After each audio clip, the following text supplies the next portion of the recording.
Hello? Anybody home? Today, I want you to open your mind.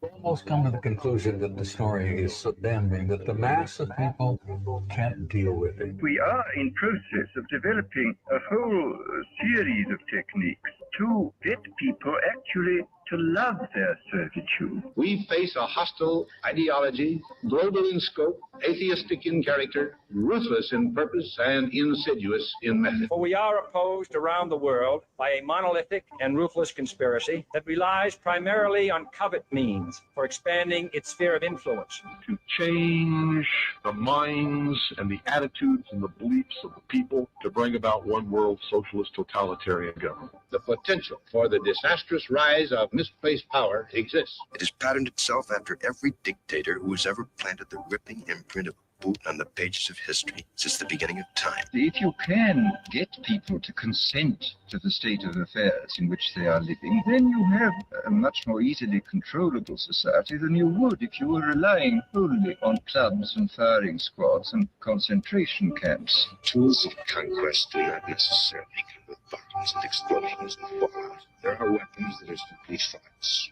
attitudes, prejudices. As you connect the dots between different people, organizations, religions, history, suddenly the picture starts to form. The kingdom of God is within man, not one man nor a group of men. Someone born in the United States is not more special than someone born in Mexico. Someone who is white is not more special than someone who is black. They're just vehicles for the consciousness to experience.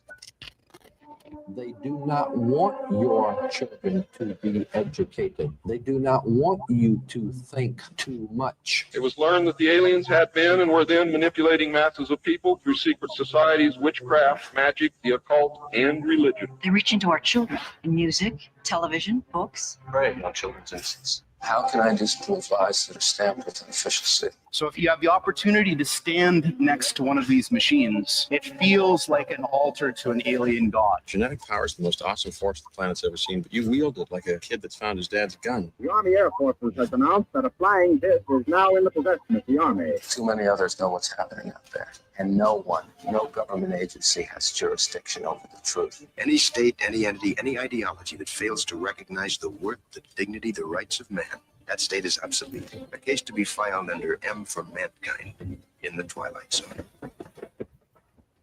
It's about time some of you got acquainted with the real hard truth. It's the heart that says, I will not acquiesce. Freedom is the privilege to be right. Freedom from the disasters and our mistakes. You don't connect the dots. It's just a mass of what's all this about.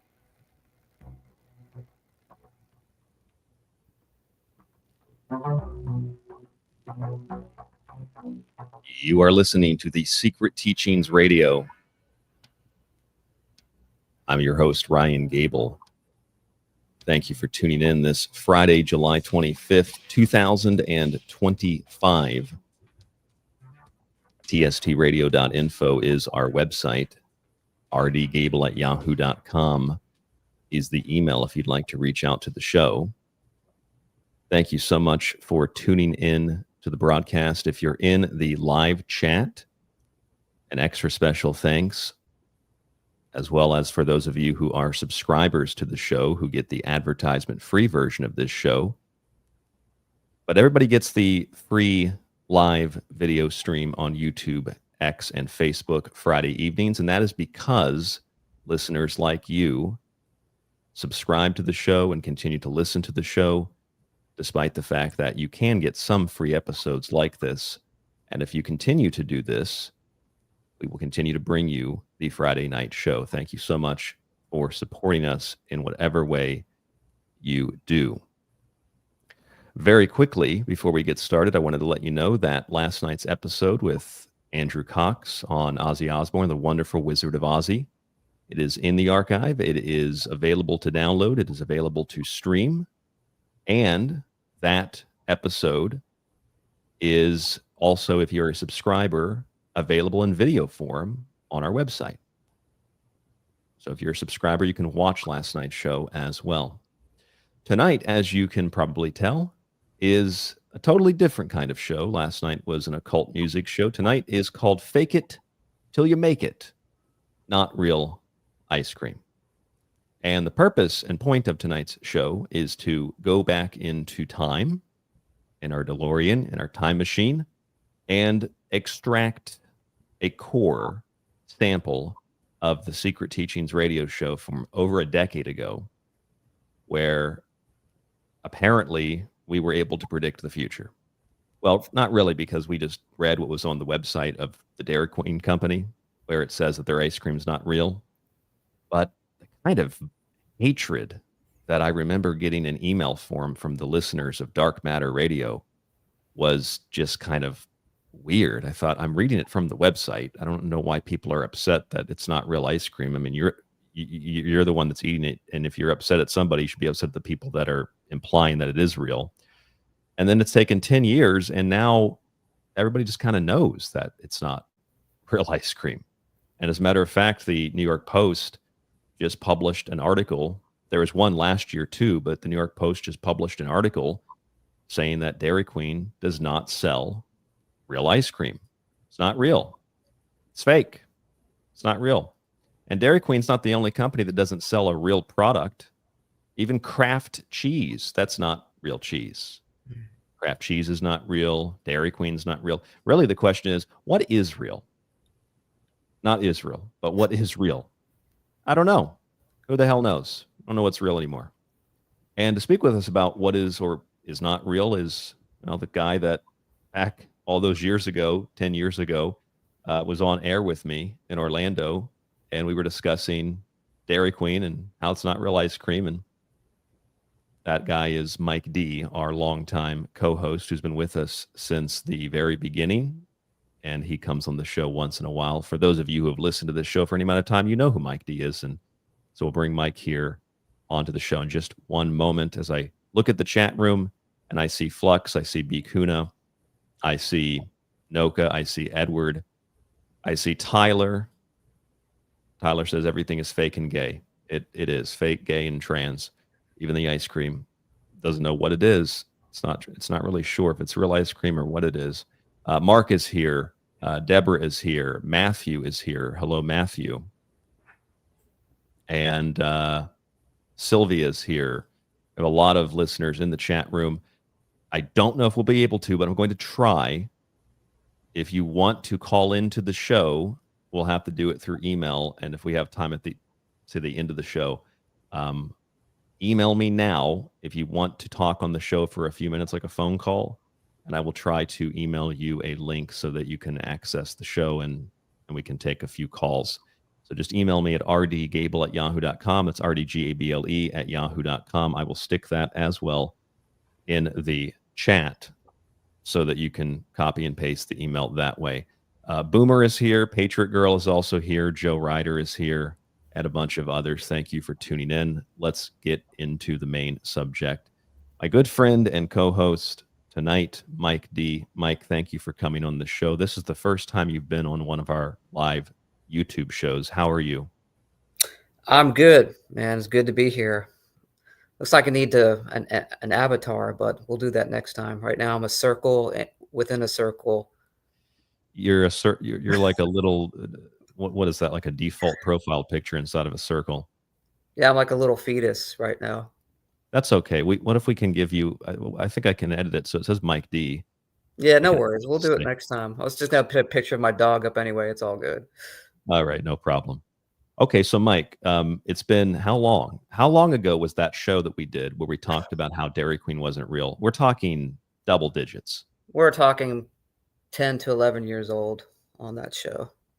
And would you look at that headline now? Dairy Queen cone that's cooling you off can't legally be called ice cream, FDA says. Here's why. And they go on to explain why it's not actually ice cream. To me, there's a lot of things that have happened in the last 2 months that have vindicated so many of the shows that we've done. But this Dairy Queen thing, outside of Iran, outside of Epstein, this Dairy Queen thing is really true to my heart because I just don't understand why people continue to support these companies when they openly lie to you. They openly admit, hey, this isn't real. This is then what is it? It's like that scene in The Grinch where they're feeding him the pudding and the one guy says, this is not pudding. And he's like, well, what is it? They just shove it in his mouth. What is this then? What is this? Is this? It's not ice cream. No, it's ice. It's a type of ice cream. A type of ice cream called ice milk. Ugh. That doesn't sound very good. Have you eaten ice cream since we did that show? Ice cream or ice milk? I guess either one of them. I don't know. I think I probably had ice cream, which is 4 or 5 basic ingredients. I think I was lucky to find it once at a health food store, but no, I don't normally eat ice cream anymore. It takes too long to find ice cream that doesn't have a bunch of just junk in it. You can't trust any company too, especially companies that market themselves as being, I don't know what you'd call it, premium. Mm-hmm. You know, the Ben and Jerry's. Oh, Ben and Jerry's is such a premium product. No, it's not. And neither is Haagen-Dazs, and neither is Baskin Robbins. They're all manufactured by the same people and the same types of companies, and they're all just totally disgusting. I don't know. I guess this is kind of this is the end result of it. You got a society that will, I guess, believe anything the government tells them, including the alternative narratives. And I mean, if people will eat ice cream that isn't ice cream and yet still call it ice cream, I don't know. I'm not really surprised that we don't have any Epstein files. I'm not really surprised that we bombed Iran. Nothing really surprises me, because I think it all goes back to the food thing, frankly. I think so. Very interesting. Yeah, I think so too. I think the amount of poison out there is craziness. Remember when you were in Florida, we had not restaurants, supermarkets called Publix. Do you remember Publix? Oh, of course. How could I forget Publix? Yeah, and the first thing that they hit you off with is that bakery section, and I go in there now and smell that area, and I almost puke, because it's just it's a poison fume. It's just nastiness. So you go in there and read any of the ingredients for any of the products in there, whether it's a muffin, a donut, a piece of cake.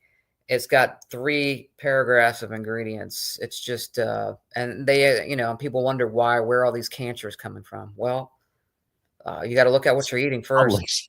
Yeah, Publix. Yeah, Publix. You're right. Yeah, look at this. Here's an example I just found online. Can you see this on your screen? Yes. Look at this. This is just Publix chocolate ganache cake. Look at that list of ingredients. That looks like a book. It looks like a page from a book. Yeah, it's nasty. And that's one product. A lot of I remember reading these things too at Publix. I don't know if we have any listeners in Florida who have been to Publix, but I remember reading some of those ingredient lists, and I remember one of them, it must have been some kind of donut cookie thing, but like the list you could peel it like a drug bottle, and it would peel out, so you'd get like a fold out spread. So they could fit it on the bottle. Yeah, exactly. Remember when we talked about food and health like years ago, and people were getting upset, like, oh, are you rich or something? You're coming off as like, so artsy fartsy, conceited. Oh, look what you eat. And we were just like, no, we used to eat this crap too, until we found out what's in it, and it just was not something that we wanted to eat anymore. It just made us feel sick and weak, and we just wanted to get out that. We're not telling you what you should eat. That's your own decision. We were just, we had to explain to people. We're just informing you. So don't get all bent out of shape. I remember those days. I remember learning from, well, as you know, I've been kicked off of many networks, but I've learned on every network I've been on that my numbers until recently would go down when I talked about food. And nowadays they don't. Now people want to hear about food. And I think that part of that has to do with, I guess, perhaps a social movement toward what is perceived as healthier, which kind of produced Make America Healthy Again. But I don't know if you paid attention much to Make America Healthy Again. They're pushing universal shops. They're pushing processed food. Did you see that RFK Jr. was pushing processed food? That's like the #1 cancer causer. Yeah, look at this story here here's the Associated Press. RFK Jr. is promoting a food company he says is going to make Americans healthy, but the meals are ultra processed. Oof. These are ultra processed meals to make you healthy. You would think that the guy who is kind of a health nut would tell you to eat celery or something, but he's telling you to eat these processed meals instead. You're better off like typing it into AI and AI giving you a better recommendation to eat healthy. You might be. Mom's Meals menu includes ingredients and nutrition labels, shows the company's offerings are a type of heat and eat ultra-processed food, the same ones that Kennedy criticizes for making people unhealthy. So it's like there's this movement to be healthy, but it's been co-opted by the same companies that have made you sick, because they know that the public, I think, has become it's obvious, and they're aware that the things that we consume are things that are making us sick. And so they're just getting out ahead of the revolution and creating their own version of that. So they offer these healthy meals and healthy products that are anything but that. That's my interpretation. Yeah, I thought he was like immediately going to take out the food dyes out of our the food industry, but I guess he hasn't done that yet. No, I thought if he were to do that, they'd probably assassinate him. I mean, that's really the food issue is really the central key issue here. I think that's one of the, like I said, it's one of the reasons we don't have the answers to the questions that we've been asking, because people are like apathetic, lethargic, and quite literally poisoned. Yeah. Not figuratively. I mean, getting back to the Dairy Queen, because I know people were going to ask, like what, what's the problem with it? The problem with it is that it's classified that way because it only has 5% milk fat in it, and to be classified as ice cream, you have to have 10% milk fat. Yes. But the problem with Dairy Queen and this, call it soft serve, is to make it that consistency, because it doesn't have that extra fat in it. They add emulsifiers and stabilizers in it to give it that texture, and those ingredients are not good for you, period. So you're better off eating real ice cream, which has what, 4 ingredients, right? What is it? Well, you're going to have ice, you're going to have cream, you're going to have sugar, you're going to have maybe vanilla. Yeah, or some type of, something. Yeah. We made ice cream in high school. You put ice in a bag, vanilla, milk, and then you just like smash it, and you keep smashing it, and then you get ice cream. Yeah, so they don't talk about, kind of these stabilizers and emulsifiers that are in the ice cream, and like what exactly is that you're putting in, because you don't have that extra 5% milk fat. I mean, for them, they're doing it because it's easier for them to serve a type of ice cream than ice cream, right? Yeah. Well, I learned a little bit about. I did a show on this too. I learned a little bit about the hot dog and where the hot dog came from. Oh, geez, yeah.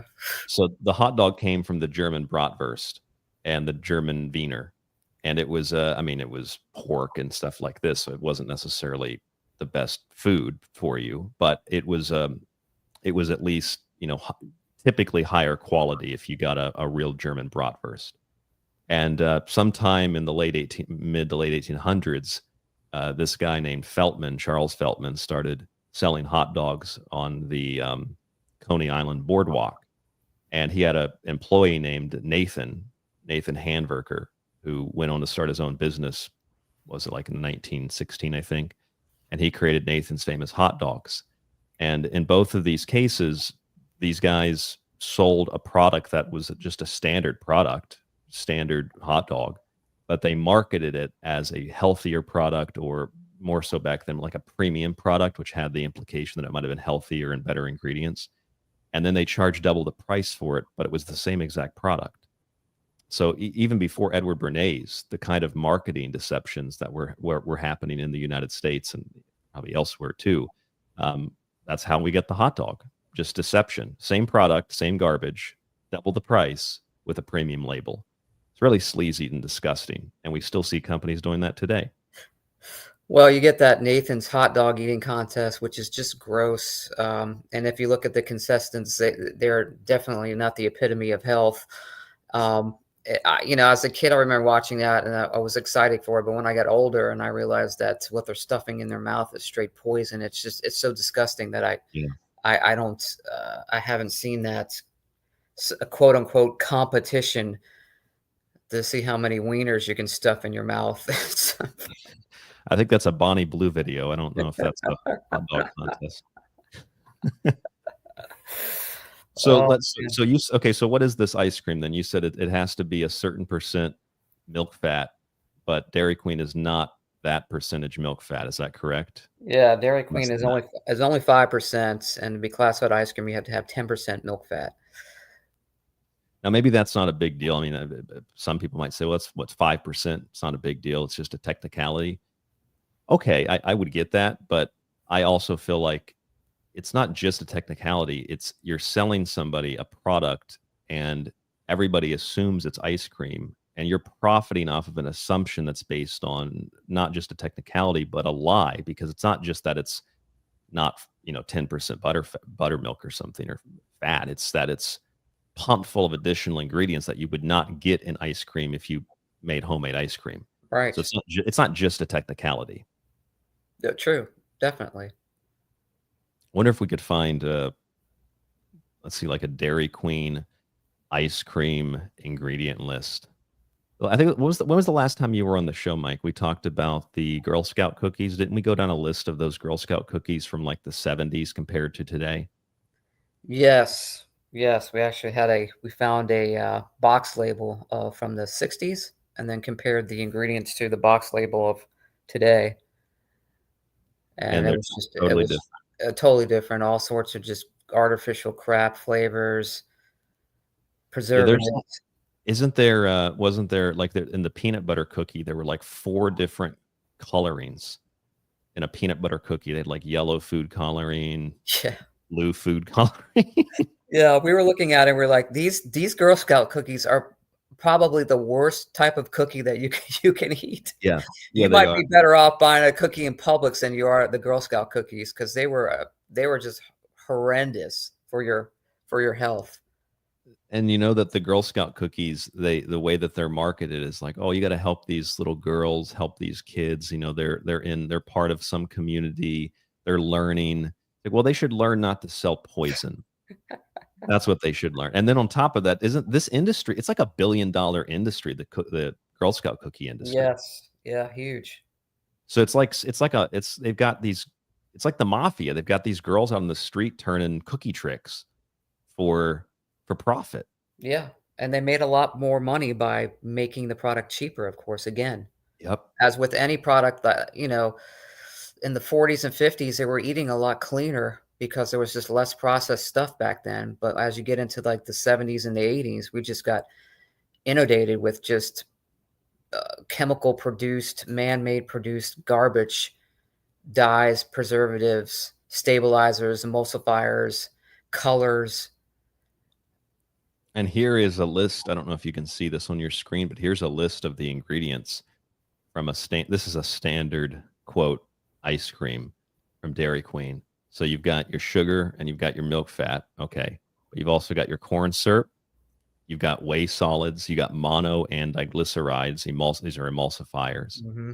Garu gum, dextrose, which is like another form of sugar, cellulose gum, carrageenan, which is supposedly a natural extract from seaweed. That's what they always say, just like citric acid is a natural extract from citrus, but then as we learned many years ago, it turns out it's actually derived from modified corn.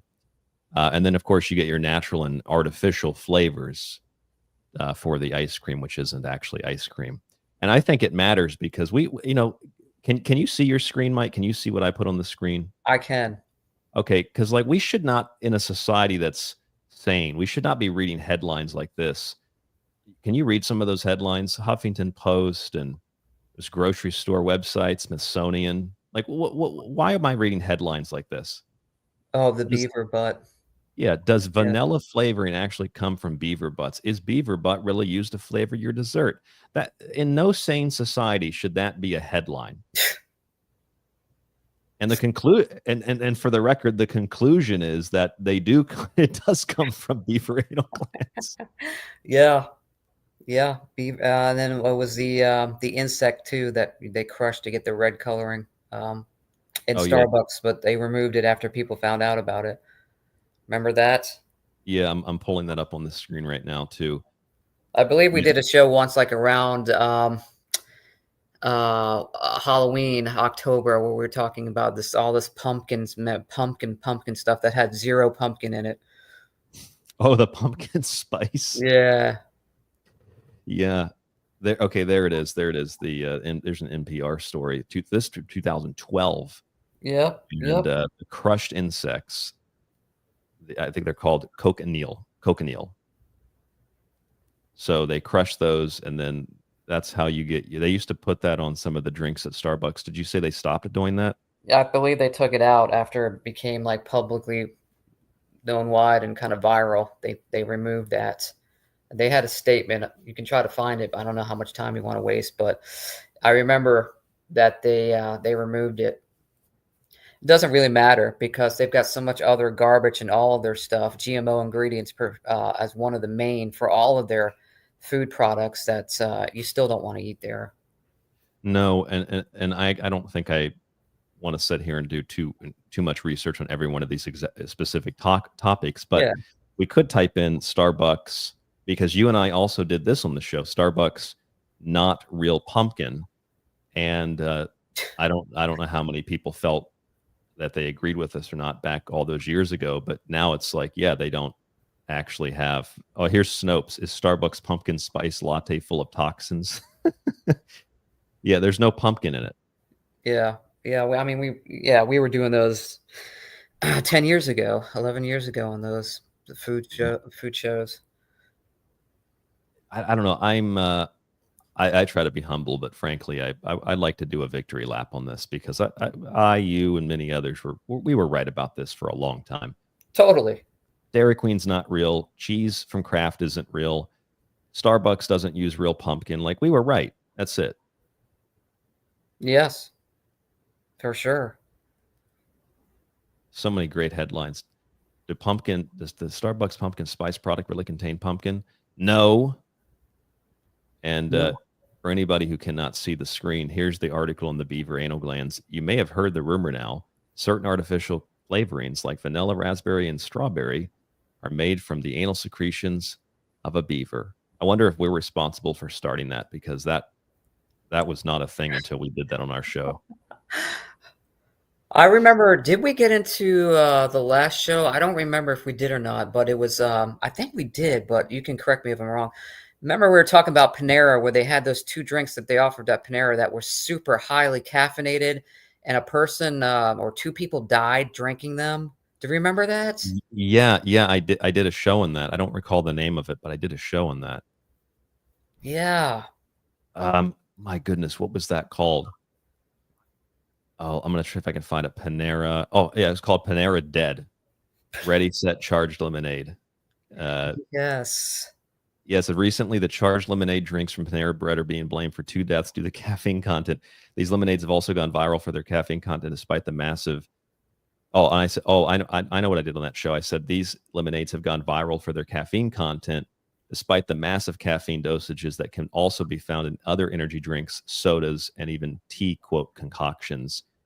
And I talked about how it causes, headaches, nausea, vomiting, tinnitus, tachycardia, insomnia, dizziness, irritability, things that can then be listed as like a disease, like, oh, you've got COVID or you've got some other. It's like, no, it's what you're drinking. Caffeine toxicity. Yeah. No, it couldn't be that.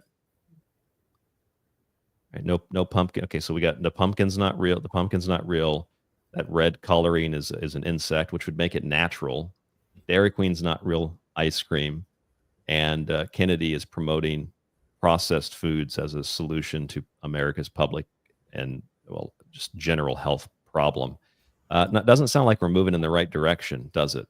Can I try a Kennedy impression? You can try it. Yeah, you can. Hold on, let me try. Back in 2016, I was stationed at the Wuhan Institute in China. I don't. You gotta forgive me. I tried on that. Did you get any methylene blue though? Have you tried the methylene blue? I have not tried that. You want to hear something interesting about methylene blue, Mike? I don't know if you know this, but methylene blue, and I have to give credit to a listener named Joseph who sent this to me. Methylene blue is a phytotoxin. Did you hear that? Did you know that? I did not know that. I certainly wasn't going to try it, but yeah. Yep, it is a phytotoxin. I did a show on it called "I'm Green. If I were methylene blue, I would die." And we looked at how it can be used to help people that have methemoglobinemia. So they have issues with oxygen being carried to their blood cells. But the thing is, if you read about methylene blue, if you take too much of it, or that varies per person, you can actually create methemoglobinemia. How do you pronounce it? Methemoglobinemia. So it can actually cause the very problem that a handful of people are taking to fix. And it's just another one of these quick.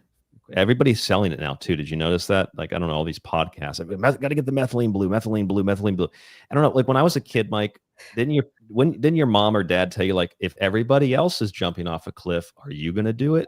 Right. That's the feeling I get with methylene blue. Well, Kennedy took it. So if he took it, look at him. He's pretty healthy. I might as well take it too. Yeah, it's like a viral meme that pops up that everybody sees. It's like the hottest thing of the week, whether it's butter fat to smear on your face or something. There's always something they're looking to sell that's a health product, but is it really healthy? You'll have to do your own digging to see, but I'm not interested in the meth blue. Me either. Flux in the chat says it's microwave healthcare. I like that. It is like microwave healthcare. Heat and serve. Heat and eat. Yeah, I stopped using my microwave years and years ago. It's just sitting there. I want to sooner or later just take it out and get rid of it. I mean, why do I need it, You should have seen what happened before I moved over to Japan. The last place I was living in Tucson, when I first moved in there, it would have been like a year and a half ago, almost 2 years ago. I moved in and they had a microwave, and I took the microwave to the office and I said, I don't want this. She said, does it not work? Do you need a new? I said, no. I don't want it. She said, what do you mean you don't want it? I said, don't need it. Yeah. She said, how are you going to cook? I said, the stove. Yeah. There's a stove and an oven in the apartment. These were very large people that were confused too, for the record. Well, all but one. They're like 2 out of the 3 were very large and very confused. Yeah, do you think that's? Oh, I think, but do you think also that food and the toxicity of it and the nastiness of it affects the way that you think, you see, and you feel because of these toxins in your body? I would say yes. I agree with you and say 100% right. That's those parasites in you, that fungus in you, that garbage in you is affecting your brain cycle, how you feel, increasing depression, maybe fits of anger.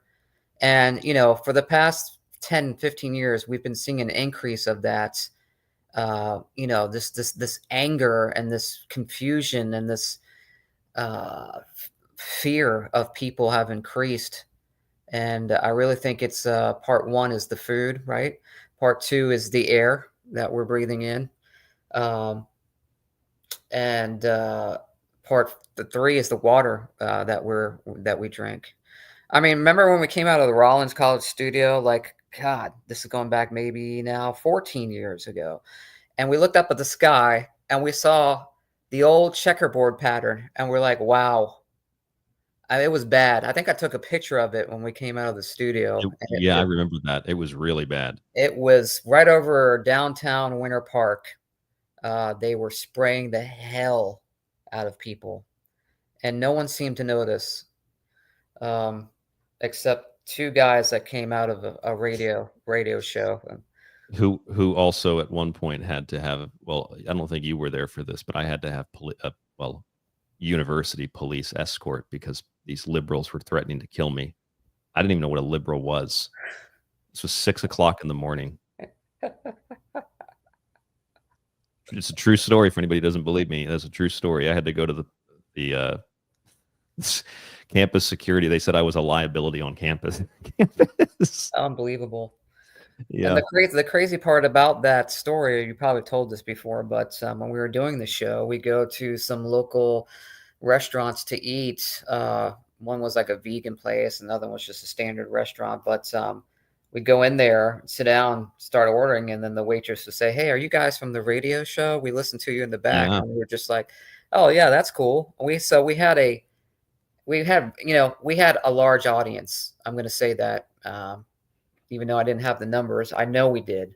Well, we had the second in terms of numbers ranked show on the whole station. Yeah. Yep. 6 o'clock in the morning. They were always surprised by that. How do you get people to listen at 6 o'clock in the morning? It's like, because we did radio. We didn't talk about dumb stuff. Like, remember that there was a show called Friends or something? They just talked about Friends for 2 hours.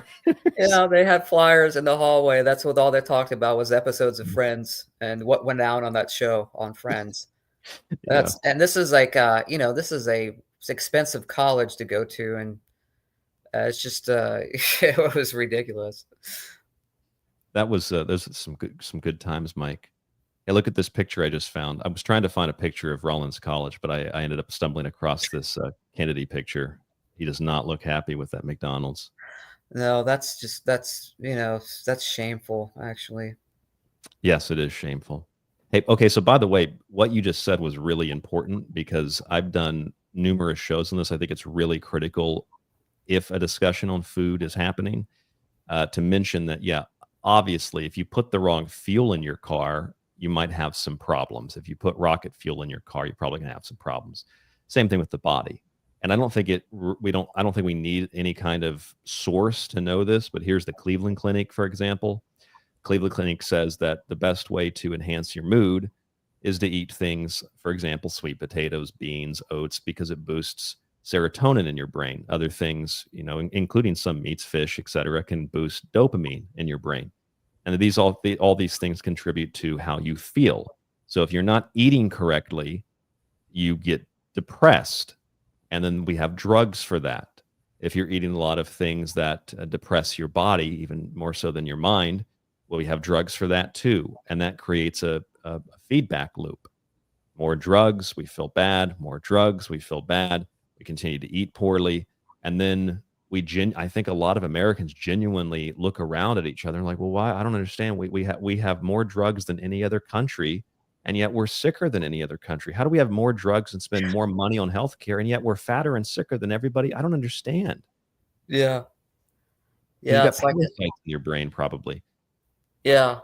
When they say like, well, who is controlling us? Like, who are they? Well, it's pretty easy to figure out if you look at the agro food companies, the pharmaceutical companies, the mega corporations who squash any type of research that shows their products are bad for you. It's a never-ending cycle of poison them, so they have to go to the hospital. We make more money off them. They never cure them, but treat them and then have them come back again and again. That's the whole cycle. Yeah. So that's a good point. That makes me think that there's a conspiracy. Okay. So which means that we're not just talking about whether or not Dairy Queen's ice cream is real. We're talking about a conspiracy to profit from sickness. Yes. We're talking about a conspiracy to profit from ignorance and to profit from, really, it's profiting from things that trick your body into thinking that it's getting something that it needs. So it's exploiting those natural systems like, the dopamine, the serotonin, the natural chemicals that you would get from eating the right way. They can mimic that with chemicals and mimic that with sugars, etc., and highly processed foods, which means that they're exploiting the body's natural processes. Like, that's satanic as far as I'm concerned. So this is about a lot more than just whether or not Dairy Queen's real or not. This is like Satanism. This is like a Satanist conspiracy. It's also paranormal, because if you want to tap into the other side, I'm pretty sure that you're not going to be able to do that consuming the standard American diet. Yeah. Remember Honest Teas? Those were teas that were pretty organic teas that were limited ingredients, pretty decent for you to drink. No artificial flavors or citric acid. And then Coca-Cola bought them and added a bunch of crap to it. And the people, their main consumer group were people that just wanted to drink healthier teas.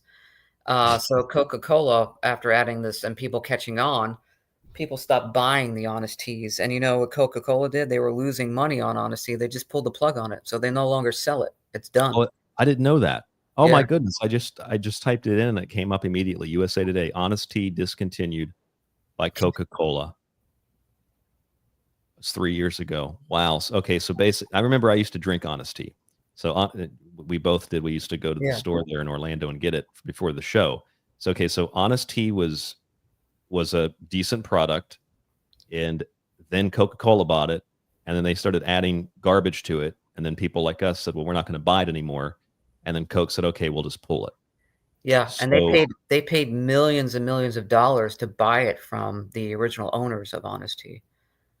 So you bought think to yourself, that's a corporation where, you know, finance is pretty important. You know, why do you think they did that? Do you think they did that to just get that tea off so there's not a healthy tea out there? I don't know. That would be the hardcore conspiracy point of view. Right. But whether that is the case or not, it was a very poor business decision for sure. Yeah, no, it would make no sense from a business point of view to spend millions, tens of millions on a company, and then to just dump unless it was like big competition.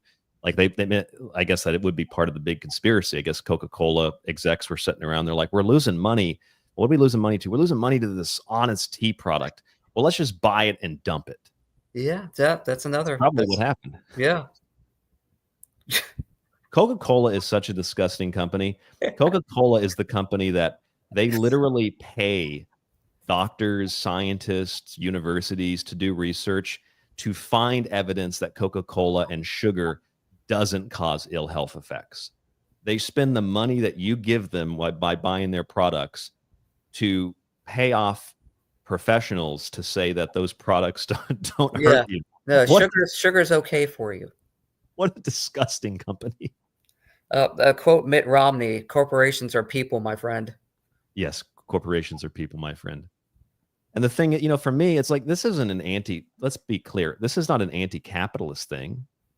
I'm all for capitalism. I mean, what I do is, I guess, capitalism. It's not even really capitalism. It's just, to me, it's common sense. If you want to sell a good product and you want to sell something healthy and you market it as such and people buy it because of those reasons, then you have a business that I think is beneficial to the community. It's probably beneficial to your, the owners and the shareholders. It's beneficial to the customers. But when you do things like Coke, where you take people's money and you pay other people off to lie to your customers, that's a disgusting and just gross company. Yeah. And that's different than what Honest Tea was doing. I don't care if Honest Tea makes $1 trillion if they're selling a good product, but Coca-Cola, I don't like them because they're a horrible company and they have a horrible product. There's lots of reasons to not like Coke, but it's such an iconic thing. A lot of things are iconic. That doesn't mean that drugs are iconic. That doesn't mean you should do drugs. It's like these arguments never make any sense to me. Plus, Mike, these companies they've done research into, like, for example, Coca-Cola with their little, those little mini cans they sell. Yes. Tiny little cans. Yep. They did. I don't have all of this in front of me because we're talking like a stack of research. But if you read Dr. Michael Greger's books, he has all the records in his books. He talks about this. Coca-Cola and other companies, they were trying to find a way to market a healthier product. And since they don't have any, they reduced the size so that they could sell you the idea that you're getting less calories and less sugar. But the research showed that because people were getting these smaller cans and they were having a small can, they're like, oh, that was really good. Well, I didn't drink a whole can. It was a small can. So that means I can have another. And it turns out that in the research, people and the marketing, they found out people would actually drink more soda if they gave them small cans. Yeah. Yeah. Kind of mind F them. Yeah.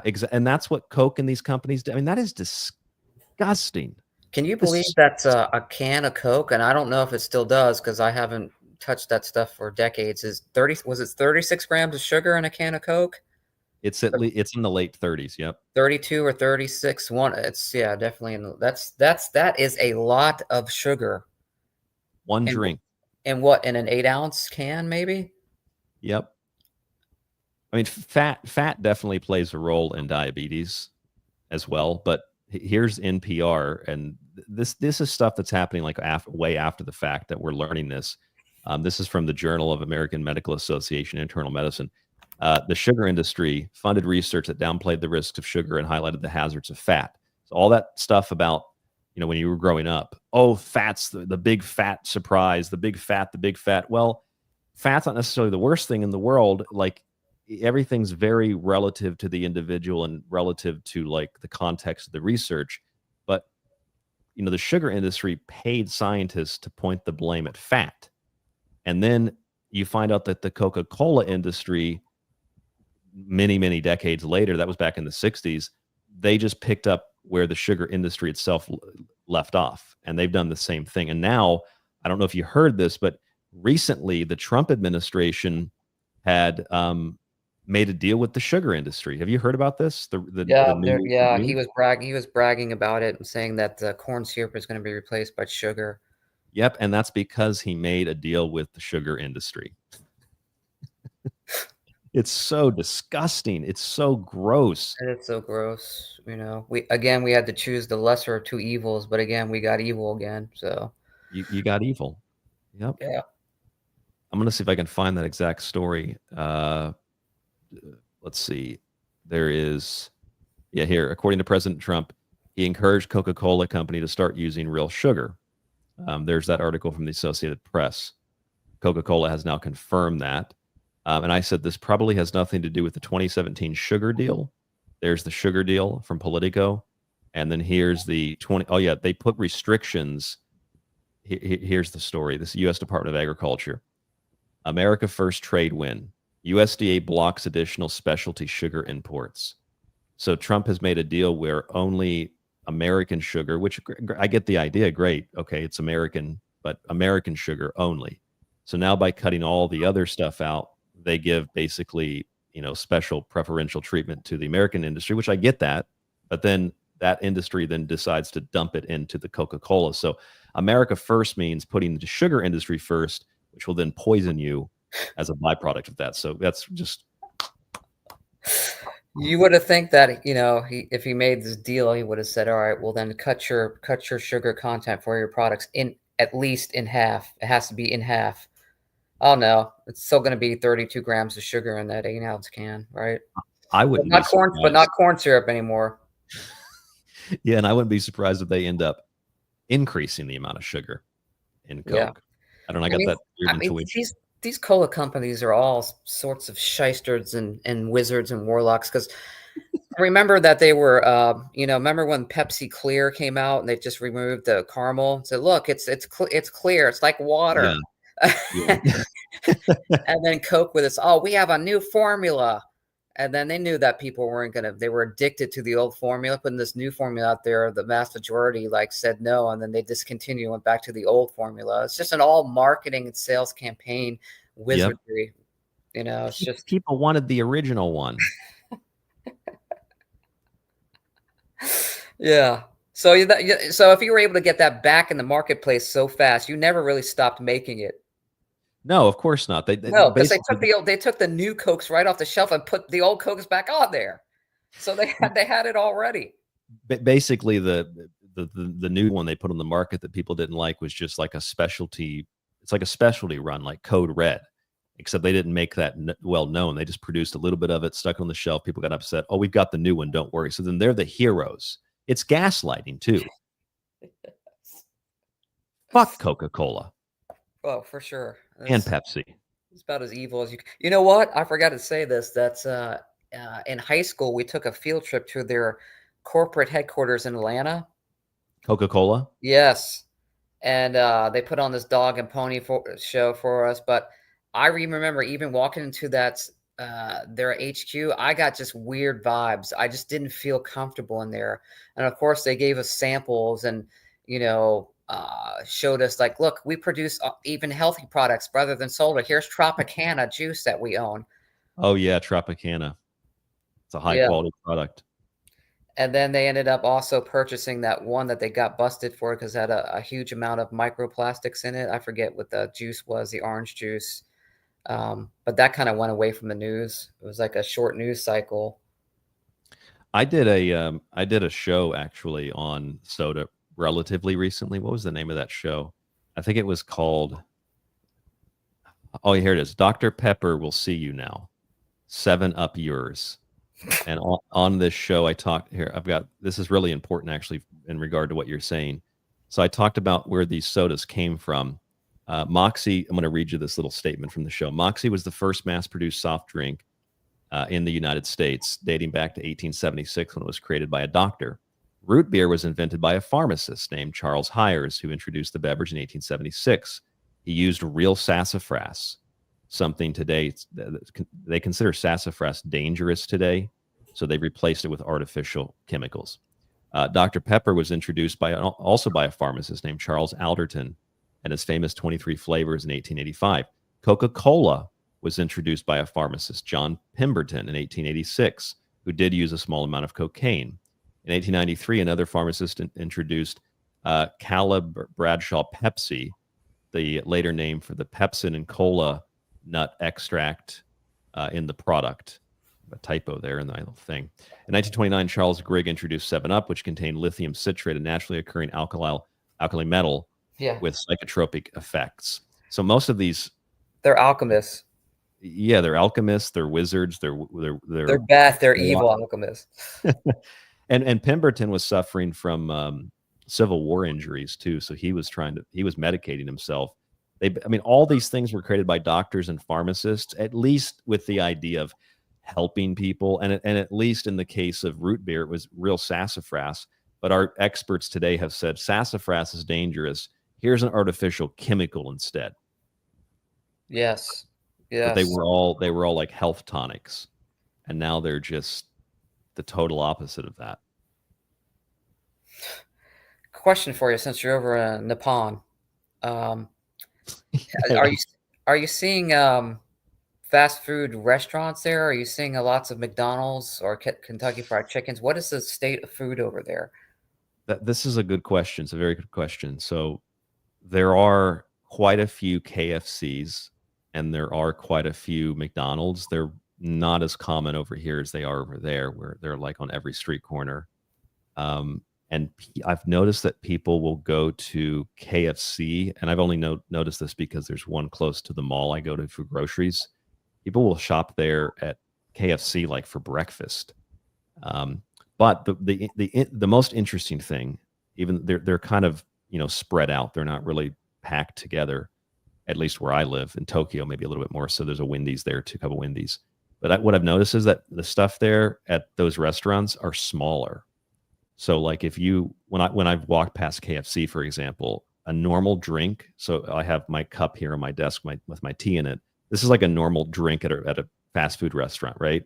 Yeah. Okay, but a Japanese one is like this big, or the same size, or for the same type, large. So it's like half the size of soda, and the food portions are much smaller. In fact, I saw a box of Oreos at the store that was, it had to have been a third of the size of a normal Oreo package. So they have them. They're pretty common. I've been to Costco as well, and people line up to get all the cookies and ice creams and stuff there too. But it's not as common as it is in the U.S. However, it is starting to it's had an effect for probably a few decades now, because the Japanese are getting less healthy, and it's a direct result of Western products. So I think the wrong people won the war. I think so too. Yeah, I think I remember listening to your was it the George Washington 1776 show? Yeah, The Myth to Live By. Yeah. Yes, you were talking about Russia.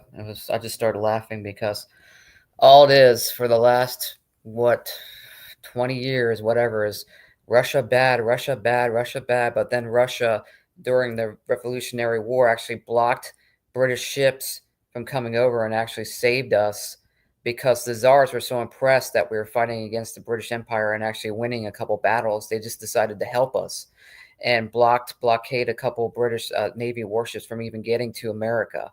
And again, we're going to help us during the Civil War, because they found out that England and France very shortly were going to join the ranks of the Confederate Army and Russia was going to actually help the Union side because they found out that Britain and France was going to send troops to help the Confederates out. I mean, it's crazy. What they don't talk about this in history class.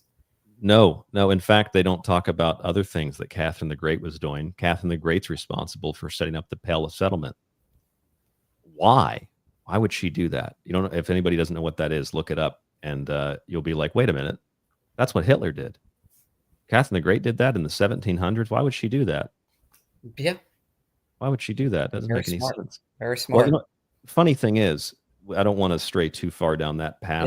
Yeah, I went off. Let's save that for another show. That's getting way off the deep end. We could go on for hours and hours. But if you'll allow me to sit on the diving board and dip my toe in for just a moment, Mike, Sure. there is a connection here that we could make, because that guy I told the story about, this guy named Feltman, the hot dog guy, and Nathan, Yes, hot dog guy. So that's Feltman and Handwerker. I've heard those names before. They're both Jewish, and so is the founder of Haagen-Dazs. And the Haagen-Dazs company was founded a guy named Reuben Mattis, who wanted this product to be sold as a premium ice cream, is what he marketed it as. But the only difference between Haagen-Dazs and other ice creams was that he just pumped it full of fat, like 2 times as much fat. That's it. And then sold it at a premium price, which is exactly what happened with hot dogs. Hot dogs, the Nathan hot dog and the Feltman hot dog, they were both standard hot dogs, but they marketed them as being better. And then they charged, I don't think Nathan charged as much, but Feltman charged double the price for the same exact hot dog, but marketed it as if it was better. And the point is, with Haagen-Dazs, sounds like it would be like Danish or something. Haagen-Dazs. It's not. It's actually a Jewish company, and he named it Haagen-Dazs to pay tribute to the country's effort to save Jews during World War II. And then you have Baskin-Robbins. It was founded by Irv Robbins and Burt Baskin. Both of them were Jewish. It merged with Dunkin' Donuts. You know who founded Dunkin' Donuts? William Rosenberg, also Jewish. Ben & Jerry's, who founded that? Ben Cohen and Jerry Greenfield, also Jewish. All the ice cream companies are Jewish. And you might say, well, that's just proof that the Jews are really good at business. Yeah, but see, here's the thing. They jacked the prices up, and then they lowered the quality or kept it the same. Yeah. And so if that's the case, but that's true, I know that's true. It's historically accurate, and it's kind of like bragged about. Then if I pull this article up here, this is going back to who won the war thing about, when I said that about Japan. Let me type this in. Eating healthy, Hitler, white supremacy, and you'll get these articles about how here this is the one I was thinking of. Diet culture is rooted in racism, white supremacy, and colonialism. Here's another one. Vice. Why so many white supremacists are vegan. Here, I'm going to have to bring this back up on the screen. Look at this. White skinhead vegans, huh? Look at that. Can you see that, Mike? Yeah. Here's another one. I wonder why their face are covered, because they're not really white supremacists, but perhaps. Yeah. Well, that's funny, but you say They're that. actually two writers for Vice. Yes, probably. So it's just a photo op. So here's another one. ABC News, tracing the link between natural food and the Nazis. I mean, so that means if I try to explain to people that like blacks and Hispanics in America are like the least healthy, and it's because of their diets. And if you try to explain that to people, oh, you're a Nazi. It's like you're using a trope to keep people unhealthy and to keep them sick and to keep them down. So like, yeah, I'm pretty sure that what would be a better option would be to live in a society where, I don't care if it's Hitler or not, where we're focused on better health. And the opposite of that is like ill health and drug companies and food companies profiting off of our ill health. Those are the kinds of people that would have been put in camps and would have been driven out of the country. And they're all Feltmans and Rubens. And it's like, there's a reason for the method for the madness. I mean, Goyslop is a real true conspiracy, clearly. Oh, for sure. For sure. That's, you know, I see on TikTok that more people are kind of waking up to a lot of different things that before were, you know, shunned on, like, oh my gosh, you think that way, you're a white supremacist, or that's not true. That's false history. That's a false narrative. It's like, Yeah, well, they said that about. We'll get back to the ice cream and the yeah, stuff. yeah, yeah. We got to go back to the ice cream. But they said that here in Japan when they just had the election, the Japan First Party won like 15 or maybe 22 seats, I think up to 22 seats, and they're not anti-immigrant, they're just anti like illegal immigrant, anti people breaking the law, and the media said, in Western media too, they said that the Japanese First Party was a party of white supremacists. It's like, how the Japanese are white supremacists? And then you looked at who do they want to get rid of? Well, Chinese, Indians, blacks, and whites. Anybody who was doing something wrong, right? It doesn't matter. It's like it's like the Proud Boys that were mostly Hispanic were a bunch of white supremacists. Yeah, exactly. So it's like the Japanese are white supremacists because they want to get rid of white criminals from their society. That makes perfect sense to me. Wasn't that a headline too? The Hispanic white supremacists. I spelled that wrong. Yep. Yeah, here it is. New Yorker, the rise of Latino white supremacy. Of course, it's the New Yorker. Yeah. Okay. Anyway, let's go back. I thought I saw the author as Cohen, but we'll skip it and go back to food. No. Well, actually, did you see the guy who wrote the Dairy Queen articles named Steinberg? Oh yeah. Well, that's a given. It's his people that made this stuff, not ice cream in the first place. Why do you always have to bring up these people? Why do they have to destroy our food supply? Hey, when you connect the dots, it's going to happen. Yep, I guess we've noticed a little bit too much. Okay, so Dairy Queen's not real ice cream. Kraft singles. Kraft is not real cheese. Oh, that's so disgusting. Coming in those single packet plastic where you pull the plastic off of it and you got this yellow square. Look at that. Oh, it looks delicious. I just paid $18 for that at Panera yesterday. Didn't they, Panera, didn't they do the I actually have a scan of the newspaper ad. I have no idea where it is, but it was like Panera. No, Panera at Moms Across America, or whatever that group was, Moms for Health or something, did the testing of the food for restaurants for toxicity, and Panera came in one of the worst. Yeah, they were. Yeah, herbicides, pesticides, all sorts of nasty stuff, and you're paying a premium for that food. And again, let's see who founded Panera. I could do this one another. I could do this in my own time. Who founded Panera Bread? Panera Bread, Linda Rosenthal. Are you kidding me? Dude, look at that. It's right there on the screen. What? No way. Man, this is I mean, come on, you know that I was going to say it, but you brought it up before I could say it. So I just wanted to search it. I had a feeling. I'm going to ask Rock on X. I'm going to ask Rock, who founded Panera Bread? And we'll say, okay. Oh, now they're saying Ron. Oh yeah, Ken Rosenthal. Is Ken Jewish? Now I got to add another appendix to my book. Kenneth. Yes, I said yes. Yep. Are you kidding me, man? Look at that. That's unbelievable. Okay, so I typed in the Panera Bread no-no list. I don't even remember this. This was their no-no list. Let's see if I can find Moms Across America Panera Bread. I remember that report. Panera Bread was like the most toxic. Panera, yeah, that first link. Yep. Okay. Panera Bread petition because their food is so bad. Petition to Panera Bread. Yeah, Panera Bread had the highest levels of glyphosate, which is a cancer causer. Okay, so let me just do this. Panera Bread petition, the worst results for chemicals, glyphosate. Panera Bread's glyphosate total levels, 439.11 total for two types of meals, the steak and cheddar sandwich and the deli ham sandwich, was 94 times higher than Chipotle's meals at 4.65 ppb total. in the carnitas bowl with everything in the beef burrito with 94 times higher.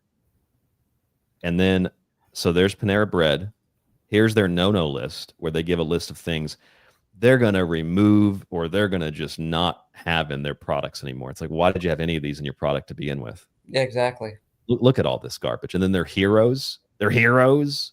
If you're just listening, I have the video stream up. And if you want to watch this after the fact, go over to YouTube and find the show. Of course, when you listen to for free, that supports us. When you subscribe, that supports us. Please do that if you haven't done so yet. But here's the list. And look at all these things that they've added to it. This is just from Panera Bread. So they have a no. They're like, no. Like, what was that basketball player, Mutombo? No. Yes. Like, no, we're not going to add these anymore. We're good guys. Then why did you have these in the food to begin with? And then Panera Bread, oh. That's who ran Panera Bread. Yeah. I mean, yeah, of course. Right. It's a money thing. The cheaper ingredients, the more money you make. The guy looks evil to me for some reason. Look at him. He does look evil. There's a method behind the madness. So, in other words, a Jewish guy created a restaurant that markets itself or is marketed as being high class. Yeah, high end. Chandeliers and wood paneling. Oh my God, they have bowls of soup on platters and trays, and turns out it's the worst possible fake food fast that you can buy. And it was just like Feltman and Reuben and all the other ice cream companies. It's the same people behind it. I mean, if I always ask this question, if they were all Muslims, what would you think? Or if they were all Italians, you'd be like, oh, this is the mafia. Yeah. Patriot Girl says it's a coincidence. Yes, probably just a coincidence. Yeah. Well, okay. It's funny how our food subject show kind of took a little slight left turn into a previous show. It did take a little bit of a turn, but everything is fine in the chat. Makes a good point here. He, I don't know who everything is fine is, a boy, girl, but they said, what about Subway? Remember Subway? God, what they got busted. What did they get busted for their meats? There was a big news story a couple years ago on Subway. I'm pulling it up right now.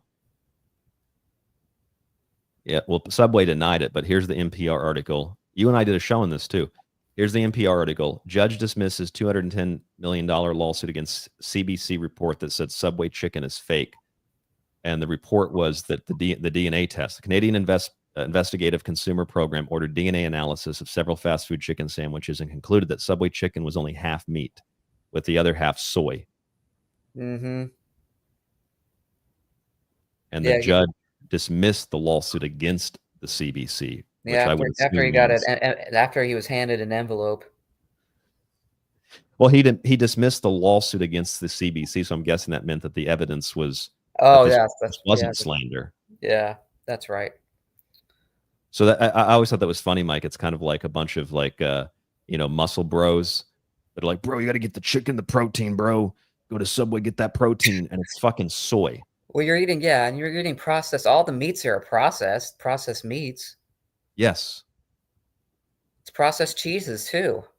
Everything in there is processed.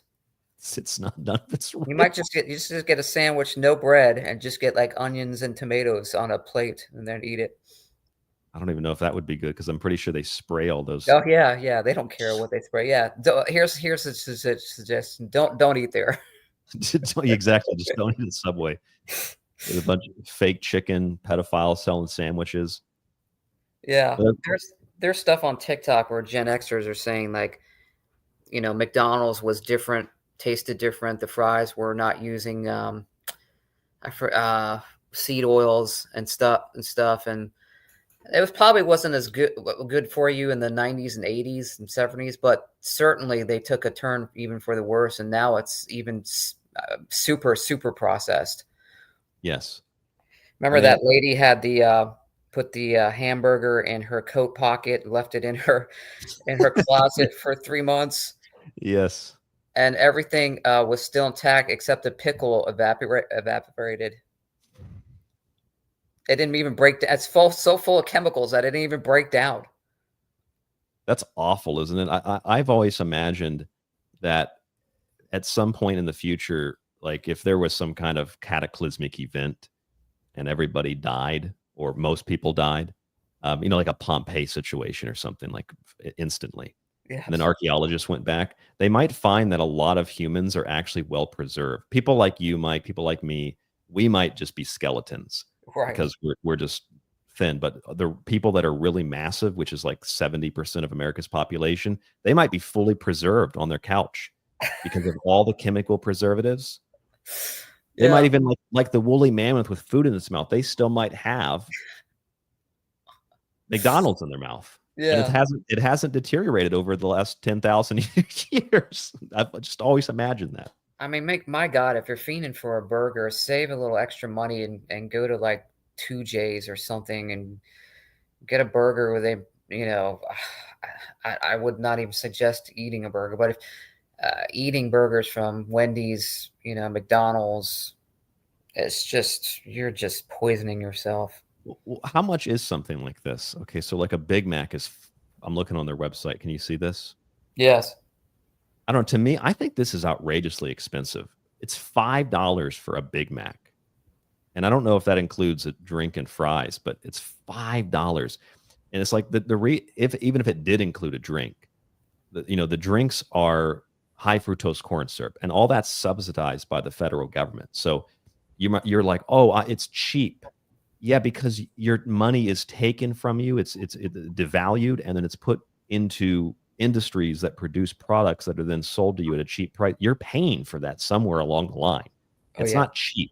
Yes. And then the fries are just oil, but they have their beef tallow now. It's still McDonald's. It doesn't matter. It's still fast food fried garbage. And then a Big Mac. Look at that. If you look at this sandwich, Mike, what is that? Lettuce. How much is lettuce? Even if you buy organic lettuce, it's like $1 a head, $2 a head. Okay. And there's like maybe a tiny shred of that on the sandwich. And most of this is bun. And what do they make those buns with? Modified wheat, chemical wheat, glyphosate, among other chemicals, and high fructose corn syrup. It's in the bun too. Yeah. And BHT as a preservative. Yes, and the cheese isn't real. So if you look at a Big Mac, $4 or $5, the cheese isn't real. The lettuce is dirt cheap. It's mostly bread. It's mostly syrup. And then you've got meat, which is pumped full of fillers and pink slime. Yeah. $4 or $5, you'd be better off just buying ground beef and making it. Yeah, make it at home. Make it at home. Be cheaper. I think that's outrageously expensive for a sandwich. Yeah, because I think in the mid 2000s or later, they got rid of the extra. Remember the extra value meals that they used to have, where you would get all three items. I don't even know if that still exists because I haven't gone there in decades, so I don't even know if they still even have that. Let's look up here. I haven't either. I have no idea. Actually, by the way, speaking of that, someone in the chat earlier said that they go to KFC to cleanse themselves out, and I'm pretty sure that happened to you the last time you went to KFC all those years ago. I went to KFC about the last time about 16 years ago, where I stopped eating it for 6 months, and then I don't know, like an idiot, I was looking for off of work, lunch break, looking for a place. I decided, let me try this KFC. I ate it. I threw up in the bag, and then I never ate there again. In my car eating it, I threw up in the bag and then threw the bag in their dumpster and said, I will never eat here again because my body was not used to the poison. I'm trying to find who said that in the chat. Whoever said that. It cleansed me out. Also cleansed me out from never eating there again. Yes. I don't think the last fast food I ate was Subway. Actually, I've got an interesting story about that. The last time I got No, hold on a second. Was it Subway? No, it wasn't Subway. It was Moe's. Remember Moe's, that Mexican place? Yes. So this is what happened, okay? I'm not trying to divert the conversation. I want to go back to the ground beef stuff, but I went into Moe's, and we had like an agreement with them at my film school, so we got like a 15% discount. We're talking like 2009. This is before I started eating healthy and realized I was like, this stuff makes me sick. So I went in there, and I was watching a lot of soccer then, football. and I had a Deutsch German soccer jersey on, and I walked in, and I'm not joking. They said, "We don't serve Nazis," and I said, "This is a German football jersey. We don't serve Nazis. We're gonna have to ask you to leave, sir." Oh my gosh. Idiots. Yeah, what Idiots. year was that? 2009. 2009. We Yeah. don't serve Nazis. Wow. I didn't Just- think that was even, a thing back in 2009, but it was creeping up, I guess. Yep. Well, I also got kicked out of a co-op because I had a Hillary Clinton for prison shirt on, so I kind of do it to myself, I guess. Oh, anyway, here's the quarter pounder. You know how much a quarter pounder is, Mike? Can you see that? I can't see it. $6.39. $6. Now look at the average price of ground beef for a pound, $4.90. Yeah. So you're paying what is 130% of the price for a pound, but for a quarter of a pound. Just go buy I don't have time to make ground beef. What the fuck are people doing with their time? What do people not have? People got time to scroll through their phones all day. People got time to watch porn all day. People got time to sit in traffic all day. You don't have time to make some. I don't understand this. I don't get it. Maybe I'm naive. They've got the time enough to, get kicked off a plane. Oh, please don't get me. What's really sad is the videos of, economically depressed people spazzing out in fast food restaurants because they didn't get their fries, and then knocking over things and ending up getting arrested for all sorts of charges. It's, I see that and people laugh or say things, racist things, and to me it's super sad because these people are, their mind is so warped, and they're so economically depressed that they didn't get their fries. They start attacking people. It's plus their mind is poisoned by years of eating the garbage. It's sad. And no, you're totally right, and this goes back to what we were talking about earlier. You had referenced, if I can find the link here, I've got so many links open, but the nature of what food does to the body, and in terms of like chemicals, or in terms of just the way that it makes you feel, whether it makes you feel heavy or makes you feel light. And I mean, obviously people that are eating that kind of food all the time, and other contributing factors as well, they're going to respond like that. Mm-hmm. They're going to get violent. I mean, it's so crazy that we live in a society where I can go on to social media and there's like thousands of videos of fast food fights, and they're not even staged. I mean, some of them are, but a lot of them are just like someone's yelling, so somebody gets a phone out, and then some big fat black girl punches some black girl behind the counter, and then it's on.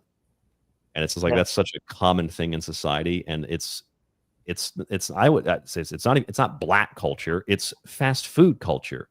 That's a major contributing factor to why that kind of stuff happens all the time. Yeah, and if you're eating that stuff, especially the poorly processed, who knows what how many worms and parasites you have in your body from God. That's also going into your brain. It's disgusting, man. Oh, that's so gross. Maybe that's why Kennedy's selling processed foods now, because that worm ate his brain. I don't mean that as an offensive thing. I just mean, like, seriously, maybe the worm ate his brain. And he's like, he's confused now. Maybe, that's why you should definitely detox yourself, even if you don't eat a lot of fast food, just to be safe. With the clove and wormwood and other sorts of supplements that you can take to even the ivermectin, you can't say that word, to detox yourself from, things that you might have not known were bad that you ate, or even like start off with like a 24-hour water fast. Yeah. And best part about that is it's free. It's free. Yeah. And guess what? You save some money. It's free. You don't need to buy expensive detox formulas. It's like 60%, I think, of supplements don't even contain the vitamins they're supposed to contain. That's the thing that gets me about Oh, go ahead, Mike. I don't mean to cut you off. No, you're right. Like again, it's a snake show for supplements of, Yep. these companies that shyster you on ingredients that you really need. They want you to take 20 of their pills. What they had the right ingredients, you should have got all the nutrients with two of them per day, not 30 of them, because you got to take the full bottle to get what you need. That's just being a fraud. And you end up peeing most of it out anyway. Yeah. Boomer in the chat room says food affects physical and mental state. Yes, it does. And there are things like, let's be clear. Okay, one listener said that they got some moringa powder. There's nothing. Eric said that. There's nothing wrong with that. For the record, I have like pomegranate powder. It's like a Kool-Aid. It's pomegranate powder. There's nothing wrong with that, especially if it's just like powder. There's nothing really added to it. Then you're just getting this dried form of whatever the plant is or the fruit or whatever it might be. I mean, that's a little different though than taking like lots of supplements that you just pee out. I mean, this has been known for so long. Like if you eat an apple, a standard apple, compared to taking a vitamin C supplement, the amount of not just vitamins like that, but in vegetables too, the amount of vitamins that you would get in an apple or in a grapefruit or in like a green pepper compared to other things like vitamin C for oranges and peppers. The amount of vitamin C you get in an orange or a pepper is exponentially higher than anything that your body could absorb with a supplement. So most of it is, I can't afford oranges, but I'm going to buy these supplements. Well, then it's a waste of money. Don't do it. Yeah. It's a waste. Scam. Garlic is an anti-parasitic. Yes, it is. That's why vampires don't like garlic, because vampires are parasites. Garlic is also, exactly. They tell you that garlic is one of the foods that you should take to anti-cancer properties for sure. Garlic is definitely on top. Yes. Oh, it looks like Eric lives in Florida. I got my moringa powder from Cook Family Moringa Farm in North Florida. Oh, here's something that's interesting. Flux says it might be similar to matcha. I don't think it's similar to matcha because matcha is a tea. But Mike, you had asked me about fast food over here in Japan. Yes. And I want to make this very clear. This is a really interesting thing that I've observed.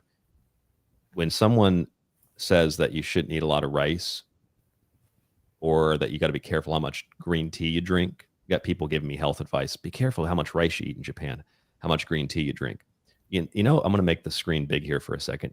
Over here in Japan, like you only drink like this much green tea, and you're supposed to have like a bowl of rice that's like this big, not this big.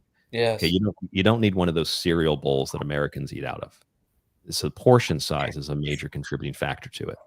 Yeah, we eat the standard American diet is like the calorie count is something that a bodybuilder should be eating, not the standard American that you're not lifting any weights at all. You're just eating these huge portions. There's no reason for it. That your body doesn't need it. But we're so brainwashed into thinking that we need these large portions that's, people don't need that extra calories or carbs. It's craziness. Yeah, that's kind of that's the problem with sedentary society or something, sedentary lifestyles, that you're getting like excess calories, very little nutrition, and then not moving that much. That's a byproduct for the problems that we have. Yeah. And that obesity, inflammation, chronic pain, fatigue, all your body can absorb and process that. Also, it sits in your gut, kind of just rots in your gut. Oh God, yeah. They found John Wayne. He had like years of rotted stuff in his intestines and colon. Ugh. All that meat. You got to have meat. You can eat meat. Just you don't need to eat like pounds of it every day. Yeah, you don't need to eat like your Brock Lesnar. It's like when you look at the caloric density of American foods in particular, when you ever watch My 600-Pound Life? I think I might have seen one or two episodes. I can't really watch that. It's just disgusting to me. It's like a horror movie. I don't like horror movies, and I don't like watching stuff like that. Yeah, it's just what what do they call it? The disgusting programs that they have for the masses, like Dr. Pimple and all that other stuff. It's like, Yeah, what? yeah. What? Why? Who wants to watch some giant pimple on some guy's ass get popped that he had on there for 2 years? It's disgusting. Yeah, that's that. What do they call that? Was that Honey Boo Boo was on there too? Wasn't that on Yeah, I TLC? remember that lady. I think she's dead, is she? Or I don't know. I don't know. She might have imploded. But I'm not really that surprised when I watched that show before, and they're like, Dr. Now will tell them, how did you gain 50 pounds in a month? You're supposed to lose 30 or something like that. And, that means that you must have eaten 15,000 calories a day, which is just a crate of 20,000 calories, which is crazy. But then when you look at American food, it's like, I guess it's not really that crazy because you can get there pretty easily. Yeah. I mean, it hasn't really changed. If you go into the supermarket and you go down the breakfast aisle for the cereals, yeah, all that garbage is still there. Yes. But now they say like made with real marshmallow. I guess before it wasn't real marshmallow. Now made with real blueberries. Oh wow. Real blueberries. Thanks for being so transparent now. Yes, and they did that at Publix. They used to remember we found the blueberry muffins. Remember the blueberry muffins at Publix? Yes. And they weren't real blueberries. No. They were gelatin that were flavored with a chemical to taste like blueberries. That's just so who eats that? People, but the thing is, like, there's people in Florida that will go to Publix because it's a Florida store. Go to Publix. I think they might have them up further north, but they go to Publix and they're like, I'm going to eat healthy today. This is what makes me mad because like people are like, I'm going to eat healthy today. Got my orange juice, which is just like straight sugar and syrup most of the time. And I got my blueberry muffin. I'm getting some fruit. But it's like just sugar, syrup, and then gelatin flavored with chemicals. But people think I'm eating blueberries. It's healthy. That's just, to me, man, that is evil. Yeah, it's like when I was back working in the office and the guy had a Sunkiss can, and it's orange with a giant orange on it, and I was like, I bet you're drinking 0 oranges in there, and then he looked on the back, contains 1% fruit juice, where they can legally put the orange on there. I was like, there's 0 oranges in there, dude. It's pretty sad that we even have to put that on a can. Does not contain oranges. Yeah. And it's got a giant orange on it. We have a lot of problems in our country. We need to change the advertising laws and what's allowed. Yeah, these people get, but it's not going to change because then you have people like, what's the science, Bill Nye, the science guy? Yeah, Bill Nye, the paid-off guy, yeah. Go into Monsanto and say no after he's invited to go check out their corporate headquarters. No, Monsanto is good. Glyphosate is okay. It's all right. There's nothing wrong with it. He goes out. Yeah, I remember that too. That was, yeah, exactly. Yeah, he was all anti-GMO, and then he goes in there, he comes out, he's like, oh, it's fine. It's good. Yeah, it's safe. And then suddenly he's like, yeah, there's also more than 2 genders, and glyphosate's good for you. And yeah, these people are, a lot of them are, it's so weird to say, but they're intelligent assets. It's so bizarre that internally people are trying to cause so much problems in our country. It's weird. That's a whole nother show. It is. I also learned that the guy that owns Dairy Queen, Warren Buffett, also owns See's Candies. You know See's Candies? I think that's kind of like a Boomer candy. Yeah, I think it's a. We got Boomer in the chat. Boomer, is that a Boomer candy? Eat that candy. Yeah, I think it's a Boomer candy. Pretty sure it's a Boomer candy, and I'm pretty sure. Yeah, can you see these? This is what I'm talking about. He owns this too. See's Candies, and these are just like, it's low end chocolate. Look at this ingredient list. Can you see that, Mike? Oh my good Lord. Sugar, cream, chocolate, corn syrup, cocoa butter, butter, milk, almonds. That's where it should end. And then you get the long list of addition. There's blue one in brown chocolate. Well, I mean, that's even better than some because, you know, a lot of these chocolate manufacturers and cheap ones use genetically modified ingredients. So, Oh, I wouldn't be surprised if there's a lot of that in C's candy. yeah, there probably is. Here's a lesser one. Here's a smaller one. This says corn syrup, cream, sugar, titanium dioxide, glycerin, natural and artificial flavors, yellow 5, and traces of soy. But it's kosher. It has the kosher stamp on it, so it's okay. Oh, it's kosher. Yeah, I guess yellow 5 is kosher. Titanium dioxide is kosher. Yeah. Titanium dioxide. That Nathan's hot dog is kosher. Oh yeah, of course. Yeah, Nathan's hot dogs, Feltman, the hot dogs are totally natural, kosher, blessed by a rabbi. Double the price though. Well, I guess that's what happens when the rabbi blesses them. The price goes up at the same time. Price goes up. Titanium dioxide was in the Dunkin' Donuts, weren't they? Because they said they were going to remove that. It was in the God. Dunkin' Donuts is another one that's just disgusting. Dunkin' Donuts ditches titanium dioxide. Well, who founded Dunkin' Donuts? I gave it to you. Anybody wants, you know, extra credit on the test? Who founded Dunkin' Donuts? Who was it? It was William Rosenberg. Yeah. And this is what you get: titanium dioxide. And then there's like, our foods are good. There's nothing wrong with them. And then they come out as being pumped full of all this garbage. And then there's articles like this from The Conversation and from other websites. Is it? Well, I mean, was titanium dioxide really that bad? Was it really harmful? Question mark. Yeah, is it really that harmful? Well, I thought you said it wasn't in there in the first place. You know? Yeah, their ingredients for a typical donut are again 2 paragraphs long.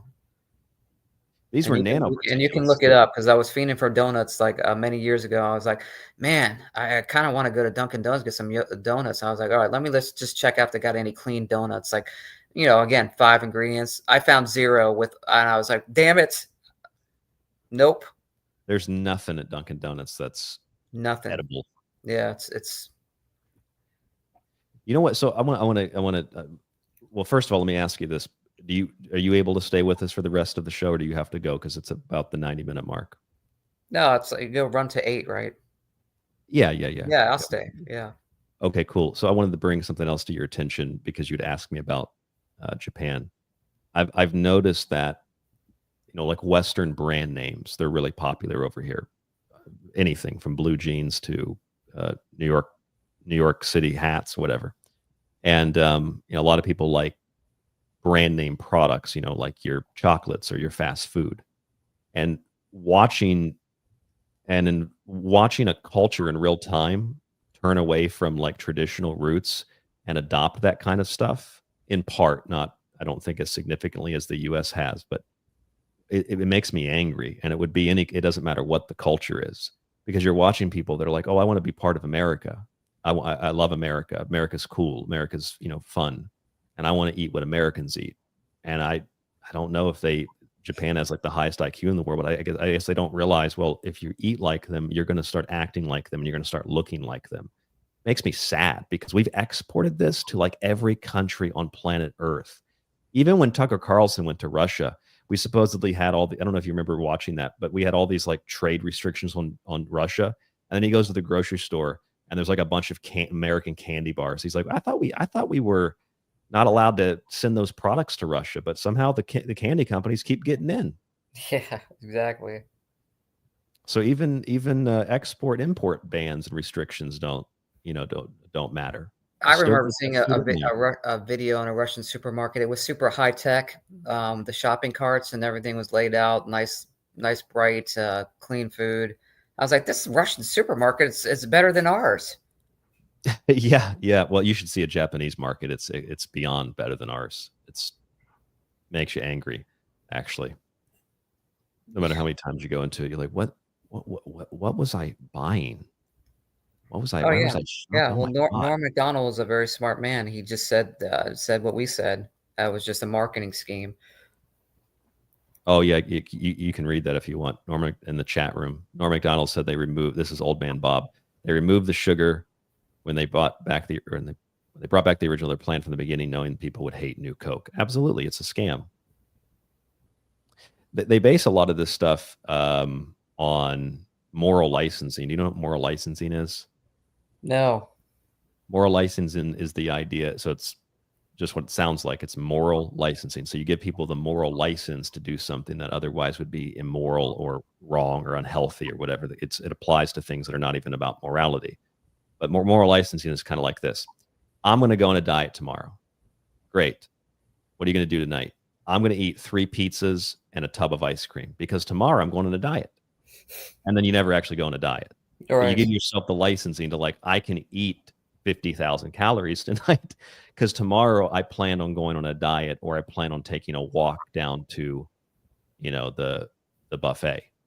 And that's what our culture is infested and infected with. In fact, the whole idea of, just exercise and just take a walk. That's all the fast food companies and the soda companies, because they know when they tell people that moral licensing. Well, as long as I eat this today and take a walk tomorrow, the quarter pounder won't really affect me. It's nonsense. It's like, every year we see this articles on New Year's resolutions. Remember to keep your New Year's resolution and, change your diet or start lifting weights. And most people don't. It's the same rehash every year, Mm-hmm. It is. It's like the New Year's resolutions. Yes. I love New Year's resolutions. Gyms love New Year's resolutions. Everybody goes to the gym for like a week. Yep. And then they collect that money, and God, it's so weird to me. It's so bizarre. It's gross. Okay, so we got a listener in the chat named Cool Channel Name, and he said even from the state to state, Florida is more free than New York. Mike, you live in Florida. I won't say where, but is Florida more free than New York? And has your governor? I don't know. During COVID, I was kicked out of some smoothie place because I wouldn't wear a mask. But I mean, I don't know. I mean, I haven't been in New York in many, many years. But yes, because the lockdown restrictions were definitely less in Florida during that time. So that's where we got the influx of people coming down here, basically. Including members of Congress. Overpopulating the state, yes. So I think at that time, yes, Florida had less regulations for COVID than other states with the masks and everything like that. I don't want to get into that. There's somebody in the chat. It's the same person who said that is talking about how they're more free than Japan, and Japan's not a great place, I guess. I love how people just make everything about tribalism. It's better to be an American. It's better to be a New Yorker. It's better to be a Floridian. It's better to be this. I don't give a shit. I just want healthy food. Yeah, listen. I was born in New York, but never had that chip on my shoulder that say, I'm from New York. I'm better than you. I'm from a New Yorker. Like, what does that even mean, dude? Like, who cares? How are you better than anybody else because you say you're from New York? I heard you're 1% chosen. Yeah, I'm 1%. I'm from New York. I'm better than you. No, you're not. I wonder if that comes from the fact that New York has the highest Jewish concentration in the world outside Tel Aviv. Because New Yorkers are like that, aren't they? And New York's just better. Fuck you. I went to New York a couple years ago. It was dirty and disgusting, and I will never go back again. Yeah, I lived in Rochester, and oh my God, that place was it was like living in a sewer. It smelled like a sewer. It looked like a sewer. The people there looked like pieces of shit floating down in the sewer. It was just a gross city. Now, the one thing I will say, upstate New York, like Middletown in that area, yes, very nice. That's like a different part of New York when you're talking about upstate New York. Well, I lived in upstate New York, and Rochester's is a dump, but yeah, true. Albany's a little bit better. Yeah, I'm talking like smaller towns like Middletown, where there's just like a lot of like more farmland and just, yes. But yeah, Marina Abramovic lives there actually. But the city is just garbage. Yeah, I love how people about the New York City thing, because I went to New York. I was there for like a week, and I got in an argument with a cab driver, tried to rip me off, got in fights with people on the street. It's just who wants to live in that environment? I'm seeing a lot of stuff on social media where people are just comparing New York City specifically, Los Angeles sometimes, but to like every other major city in the world. They're like, okay, compared to New York City, here's Moscow, here's Madrid, here's, and just a long list of cities. Like here, it's cheaper, it's safer, it's cleaner, the food's better.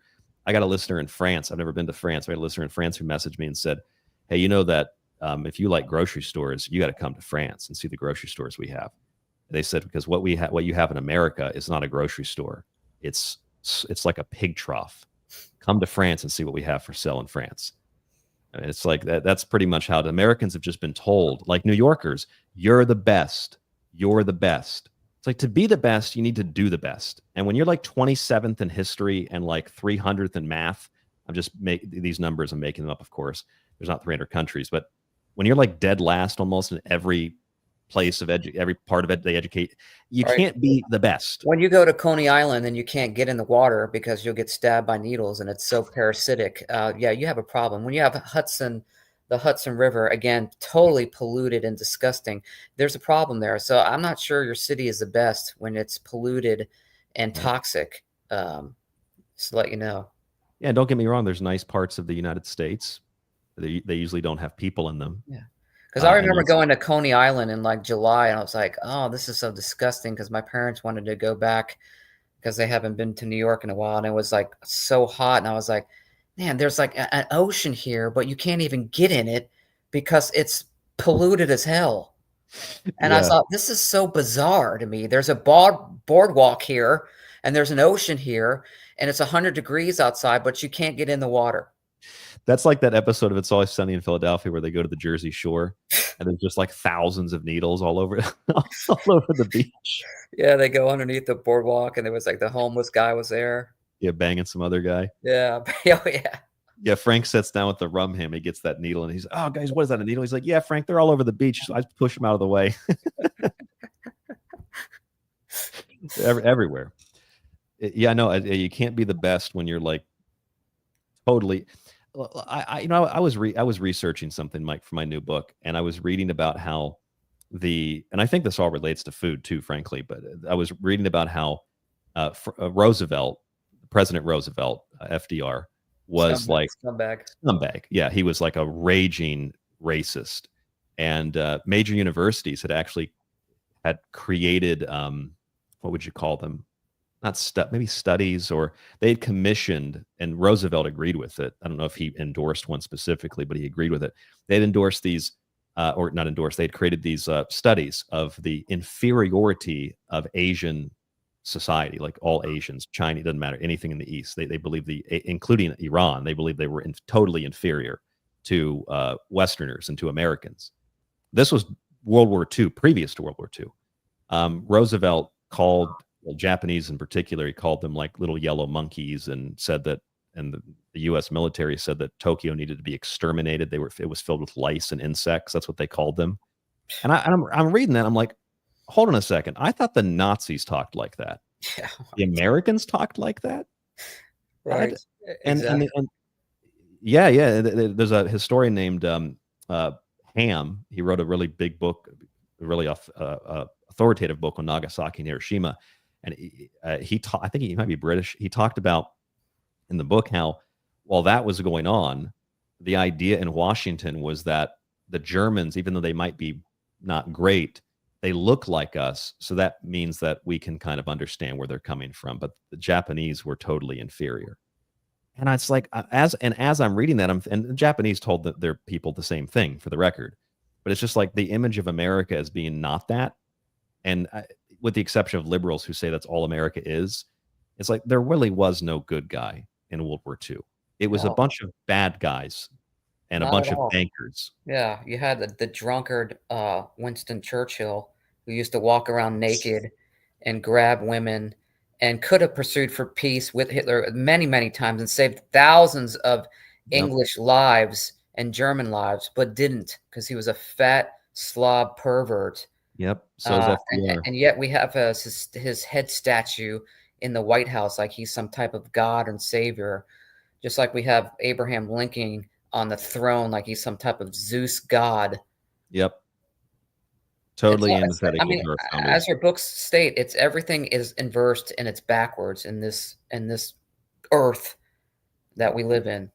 Well, you can't. That's the issue, is that when you bring this stuff up, you get the "my city's better, my country's better" people who get really upset. Well, you're saying that, veterans, fought the wrong enemy. Yeah, that's why General Patton was murdered, because he said that at the end of the war. We killed the wrong people. Yes. They were not the Germans were not the enemy. The Russian Soviet communists were the enemy, and he Yeah. identified. He also identified them as. Winston Churchill called them same thing he called them. I don't want to get again too much into it because of the purpose of tonight's show, but he called him a virus. Patton called him a virus, and they murdered him, or tried to murder him, on Hanukkah, and then he died on the winter solstice. Probably very ritualistic. But there really wasn't a good guy or a bad guy. You have the 5-star general, one of the most celebrated and revered generals in the war, and you're saying that his Jeep brakes go out? Yeah. Okay. Makes sense. All Makes right. sense. They didn't check that. No, they didn't check that. He had a faulty Jeep. Yeah, he just wanted to go defeat the Soviets, which meant he wanted to rearm the Germans and go fight. So anyway, that's a whole nother. And then you have a one-man security team when he's in the hospital. You got one guy there. Okay, sure. Yeah. Anyway, back to food to wrap it up. we Well, get off topic here.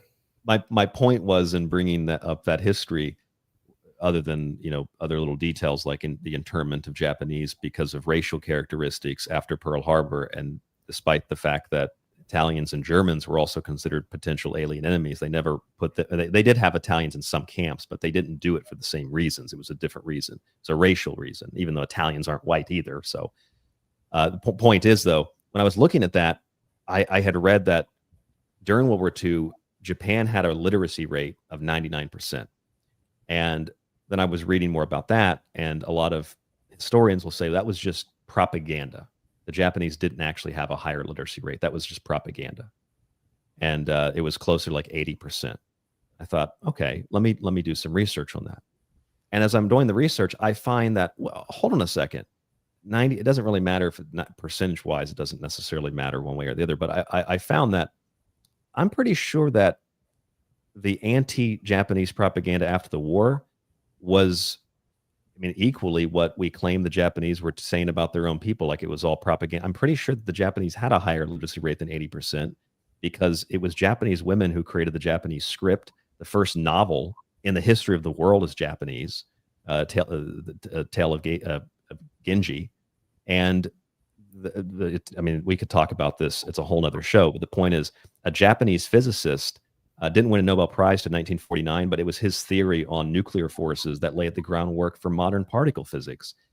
These were not dumb people, and neither were the Germans. The Germans led the entire world in Nobel Prizes in the 30s. Actually, since the early 1900s to the 1930s. I think America had like one additional Nobel Prize in the 30s. But like the Germans the Germans did have a 99% literacy rate. The Germans led the world in chemical engineering, biologics, industrialization, like everything. The Japanese and the Italians were right behind them, aviation, writing. And then like in America, you've got a fat slob, disgusting banker piece of garbage who was part of the establishment, sitting there saying, oh, the Germans are the bad guys, the Japanese are the bad guys. We need to find out why the Asians are inferior to us. Chinese invented like freaking everything: gunpowder, paper, the wheelbarrow. Our society is so messed up, and that is like fundamentally, it's not just racism, it's ethnicism. Like our culture is better than yours. That's just nonsense. Total nonsense. I think Eleanor Roosevelt was holding seances in the White House to try to kill her racist husband. Didn't Abraham Lincoln hold seances too? Mary Todd, his wife, they were all into that time period. They were pretty heavy into the occult and seances and all that kind of stuff. But he freed the slaves. Yeah, did he? No, he didn't. Actually, Lincoln was opposed to freeing slaves, or he didn't really care. It was a wartime decision. It was the Republican Congress that freed slaves, not Abraham Lincoln. Another fake hero. Yeah, He had a top hat on. Yeah, I mean, any type of like, if you're into hero worship, it's best to go out and do the research and buy some books and see the darker side of your heroes, because most of them are not heroes. And They're not heroes. Yeah. Lancelot in the chat says, my Italian descendants were incredibly strong and beautiful contributors. I don't have any issue with people identifying with their, with their group or their tribe. And there are some groups and cultures that I think are objectively better than others. But the thing is, I'm wondering if Lancelot, and I could ask you, Mike, do you think Italians are white? Because you're Italian. Are Italians white, or maybe today they are, but weren't Italians just Italian before? yeah, I think that Italians got kind of lumped into that white category as well as Spaniards. When they say, Spaniards, Spain are Yes. technically white. There's a lot of genetics that get into. Do I consider myself now at this time frame white? I guess so. Yeah, but it's that's a whole show, I would argue that there's no such thing as white. I'd argue there's no such thing as black. I'd argue that everybody is, it's based on your culture. It's based on your ethnicity. I don't think Germans are white. I don't think any of that matters. I think it's cultural. And that's my assessment. I don't think Italians are white. But, what do I know? I don't eat ice. I don't eat Dairy Queen, so I'm an odd person, I guess. Which I guess brings me back to the point. The reason I was saying all that was because, in regard to Japan, like this is a culture then that had, a very strict and rigid, traditional diet, which was of course tampered with because of the wartime and having less resources. But like in America, what were people eating at the same time? You cannot tell me that our society is a better society compared to other societies when we are dead last in like everything, when we have lower literacy rates. 60% of Americans can read and write. The other remaining 40%, most of them can't read at like above a 6th grade level. Like we are not in a good position, and food has a massive, massive hand in that fact, I think. Yeah, I think if we don't get this food situation under control in America, we've got big problems. We're going to see super rise of, like we already seeing right now with the autism. That has to do with a lot of heavy metals that are found in our foods because the soil is contaminated. So you're getting those. Plus, we're getting sprayed.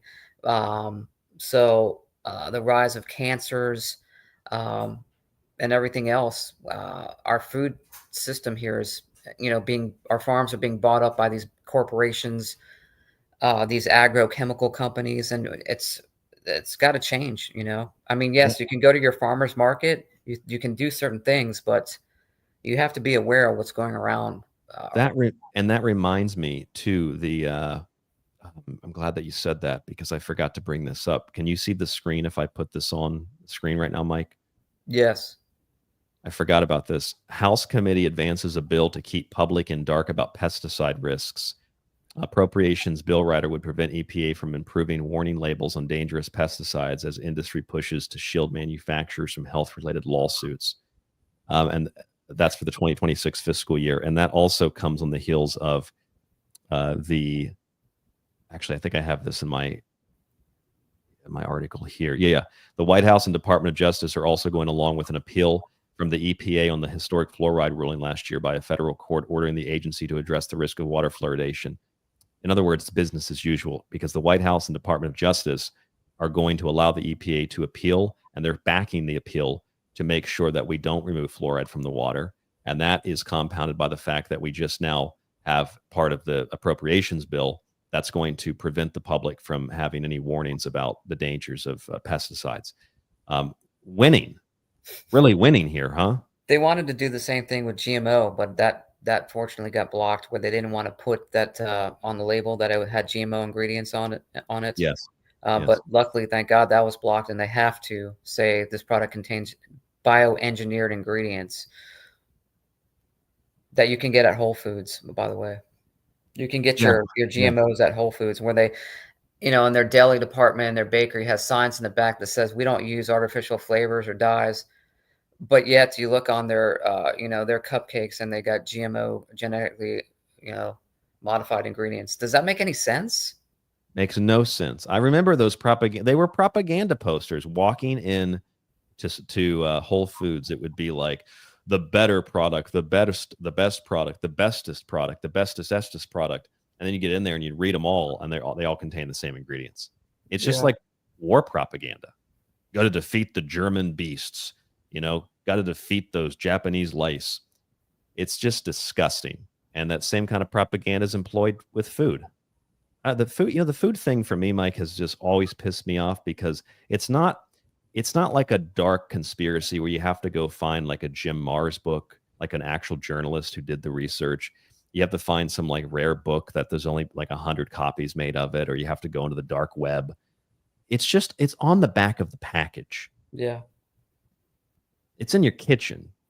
It's the most clear thing that you could research. It's right there. I don't know. That's why it's always gotten to me. But we're close to being out of time. So do you have any other final comments about ice cream? No, but do you remember this? Next question, Jeff. Where are you? Right there. Yeah. I just want to thank each and every one of y'all for all you've done to your bodies. This is the average American thanking Dairy Queen. It's still real to me. I mean, it is still real to them. Yeah. Even real. Ice milk is still real to me, damn it. Find out wrestling's fake, it's still real. Ice cream's fake, it's still real. Cheese is fake, it's real. Those little red powdery flakes they put on top of your Starbucks drink, that's not real. The pumpkin's not real in the spice lattes. What is real? It'd be easier to just do what is real. It's definitely not Israel. I think you already made that. I think you already made that joke. I did, but people have joined since then, so it. Yeah, I want to say to the New York guy too that was listening to it. I'm not dissing New York. The whole thing. I am. The whole thing was just. I'm not down with tribalism.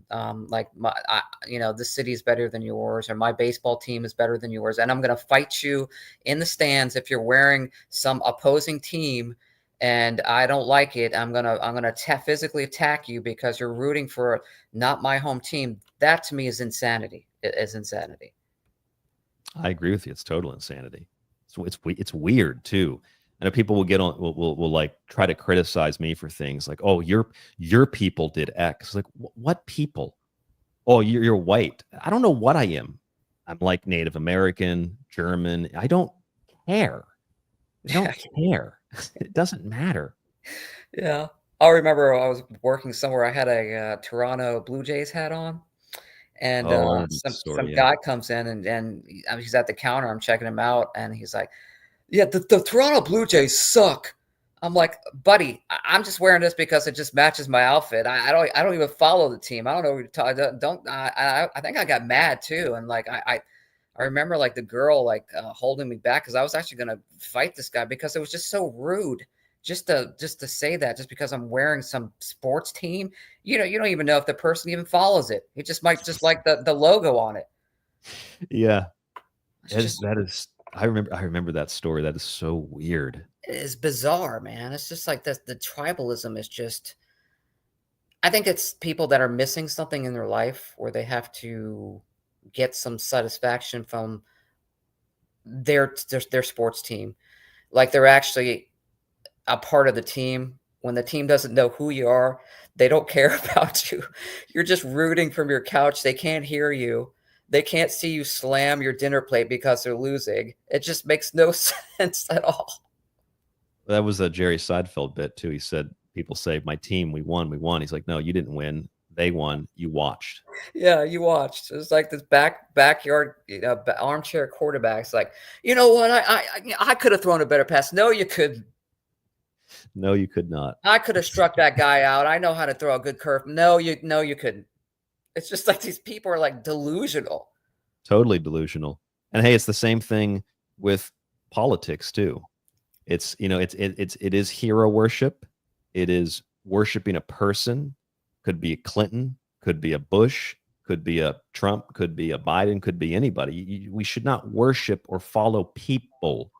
We should follow the rule of law. I don't care if Warren Buffett's people listening because he's got a bunch of money. He sells poison. Yeah. You know, that's all that it is. It's poison. McDonald's is poison, which, by the way, that was also our friends in the tribe who established that with Ray Kroc, with land lease deals to people. Yeah, to they get them to death. distribute. They get. Yep, you're sorry to cut you off. Yeah, they get them the distribution for sure. Yep. Yep, it's the same story over and the Happy Meal, the appeal to children to sell them poison was created by 2 Jewish marketers and a Jewish illustrator to sell kids poison. Great stuff. When it comes to our society in America, it's the almighty dollar. You know, these hospitals, you shouldn't go to a hospital. They're not there to treat you. They're there to actually harm you. You know, the chemo that they're still giving people, you know, intravenous chemo treatments. It's 2025, and you're still giving people chemo. Yes, I know. And then there's always that like social expectancy that you're supposed to have. Someone says, I have cancer, and everybody's supposed to go, I'm so sorry. And I don't do that. Like, oh, you don't have a heart? It's like, no, I mean, what caused the cancer? First of all, do you know what caused it? What's your lifestyle? Did you cause it? Did you create it? Like, I don't have that emotional reaction to things. Like, it's maybe it's like Sunny in Philadelphia. Dennis, are you saying you don't have emotions? You say you don't feel things. Well, I feel things. I just don't feel bad for people without knowing the circumstances. Yeah, it kind of makes sense. It's like some of the things, you know, did you bring it on yourself? You know, well, I don't know. Well, what was your diet? Well, I ate McDonald's 3 times a week. All right. So and I drank a lot of beer with that glyphosate in it. Yeah. I think that's what you're seeing a lot of these boomers. You know, they were heavy beer drinkers back in the 60s, 70s, 80s. And you're seeing them get all these cancers from the glyphosate in the beer. Because I think beer has one of the highest percentage of glyphosate for beverages. Yeah, because of the wheat.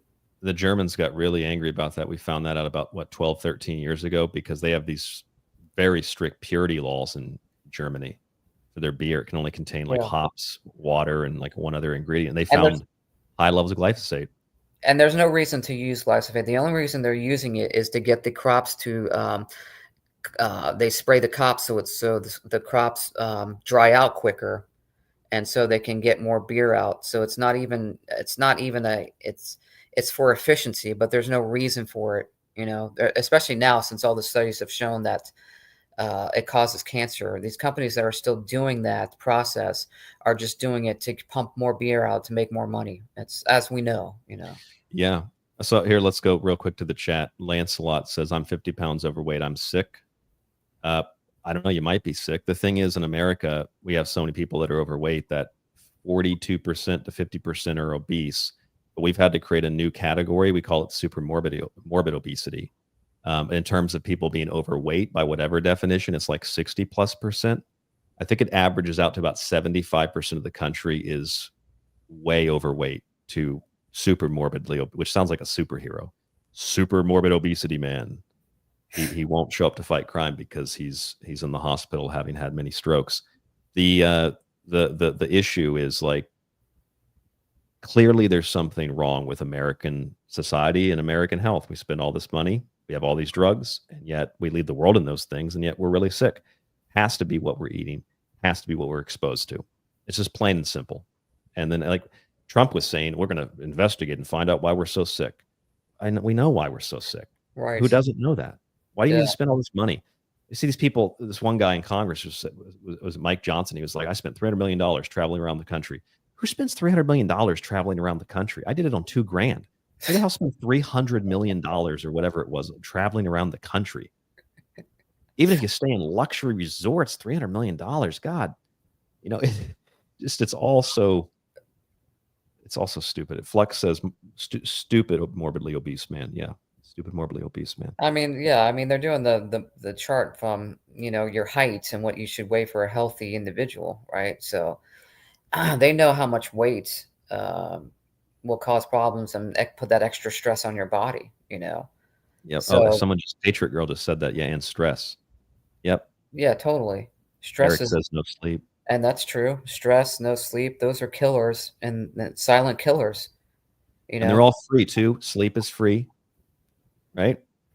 True. Well, I got to take sleeping pills though. Those aren't free. Why are you taking sleeping pills? You got to understand, like, if you're not getting the sleep, how to fix it, right? The healthiest way that you can. It's hard too. It's hard. Yeah, and stress. So there's a lot of things you can do for stress. So we all have it. Even maybe just getting outside and just looking at the sun and getting some sun might help you de-stress, and taking some deep breaths, and just get out and maybe just doing a walk just to clear your mind, you know. Yeah. There's all sorts of things you can do. But yes, stress and no sleep are two killers. Water too. I mean, water. But see, the thing is, like, if you live in Tucson or Florida and you get water, I mean, it's like so much. Flint, Michigan, the water is so bad. But at least it's free. Yeah, but you can get some. There's pretty pretty high quality filters that filter out fluoride and you know, a lot of the deposits that we have in Florida. You can get those for your shower and for your kitchen sink. That's the two places I would put it to try to make your water as healthy as possible. Well, I was going to get a water filter, but I read online that if I buy a water filter, apparently that equates me to Heinrich Himmler. So I didn't want that association, being healthy. Yeah, if you're white and healthy, you're a neo-Nazi. You're a Nazi. But if you're anybody else unhealthy, you're also white, because there's a lot of Asian white supremacy, a lot of Hispanic white supremacy, there's a lot of black white supremacy too. You ever seen those stories? Yes. All the black people arrested in New York for crimes, like they're actually white supremacists committing these crimes. They're black. Well, they're black white supremacists. That's literally what Chappelle's show was, wasn't it? The blind racist. black KKK guy. Yeah, Clayton Bigsby. Yeah, it's a satire, but it's real. I mean, if you look at these neo-Nazi groups, the only ones I really see are government-induced, that have the nice shiny outfits, and they got the all painted shields, and they got their all pressed khaki pants, and they're all the same weight, and they're all the same height. Are you kidding me? Have you seen, like, back in the 90s and then 80s, like a real Klan neo-Nazi? They're short, they're fat, they're hairy, their clothes are unkept. You're telling me this is such bullshit that you're showing me these so-called neo-Nazis. Yeah, wasn't And why are their Ernst- faces covered? Before they skinheads, they didn't care. Their faces were uncovered. Sure, some of the Klansmen, even starting back in the early, they were taking off their hoods because they didn't care. Now you're telling me they got to put masks on again. Yeah, wasn't Ernst Röhm the guy that ran the brown shirts? Wasn't he was a little chunky, wasn't he? Can I even show that? It was a swastika. It's going to get banned from YouTube. But Ernst Röhm, there you can see he was a little chunky. Yeah. That's not even a good picture, but he's a little chunky. Makes no sense that if you want to eat healthy, I guess every other culture is unhealthy. I guess the black people in Africa who live on 3 grains of rice and a sheath of wheat every month, I guess they're also white supremacists too. You know, Hitler had a dog. You know, Hitler had a mustache. So anybody who has a mustache is Hitler. Stalin had one too, but it's so funny that the Hitler mustache, you don't see too many people wearing that style. That it completely, the media completely got made that facial hair like banned. Where how do you think I would look with one? Maybe I should do a Hitler. It would probably go well over here. Like, people are afraid to even have that, even if they're not racist, to even have that mustache. I'm gonna do it. I'm gonna shave, and I've only shaved 3 times since high school, honestly, all during hockey playoffs. And I'm gonna shave, and I'm gonna get the mustache. And you just do a social experiment, and then we'll do a show on it to see how people react to you out in Japan. Over here, people do. Wonder if I could get it. If I could show. Hold on a second.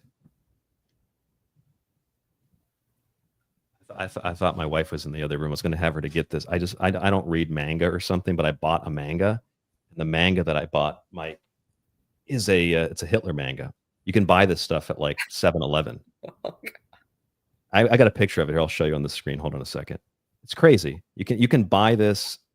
I'll do it fast because it'll probably get flagged. Yeah, don't get yourself banned. Look at this. I bought this at like just a regular store at the mall. Wow. And I found one at 7-Eleven too. That's funny. That's funny. Yeah, it's fantastic. So I did the mustache.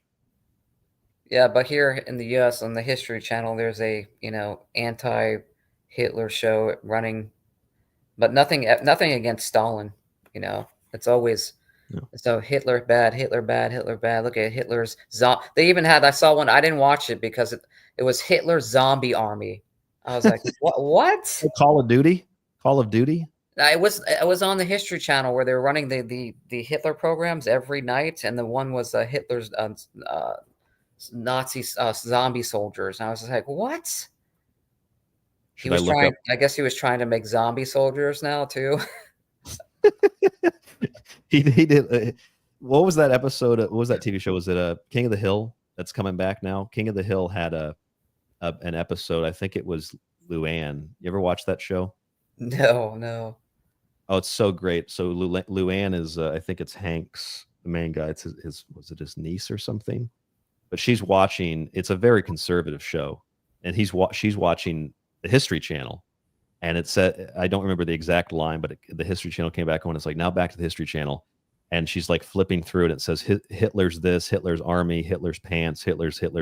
She's like, whoa, that Hitler guy did a lot of stuff, huh? That had to be like 20 years ago, King of the Hill, and that's how History Channel was back then too. Yeah, no, it's still. Last night I saw it. It's still running them like back to back every night. Hitler's dog, Hitler's zombie armies, Hitler's fortress, Hemorrhoids. Hitler's underground, Hitler's UFO, Hitler's. It's just like, are you kidding me? With this like propaganda. Yeah, that's all that it is. It is propaganda. Who runs the History Channel? Should we look that up?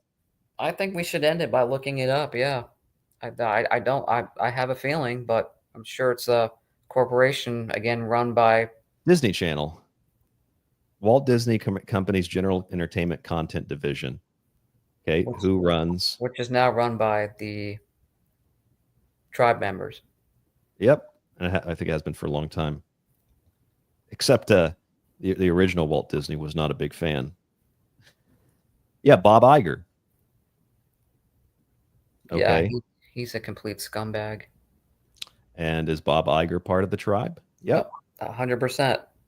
Makes sense now why you would see so many Hitler shows on the History Channel, because it's run, I mean, he's not the only one that's run Disney, but especially now. Wow, the list just, I'm going to have to write a second book.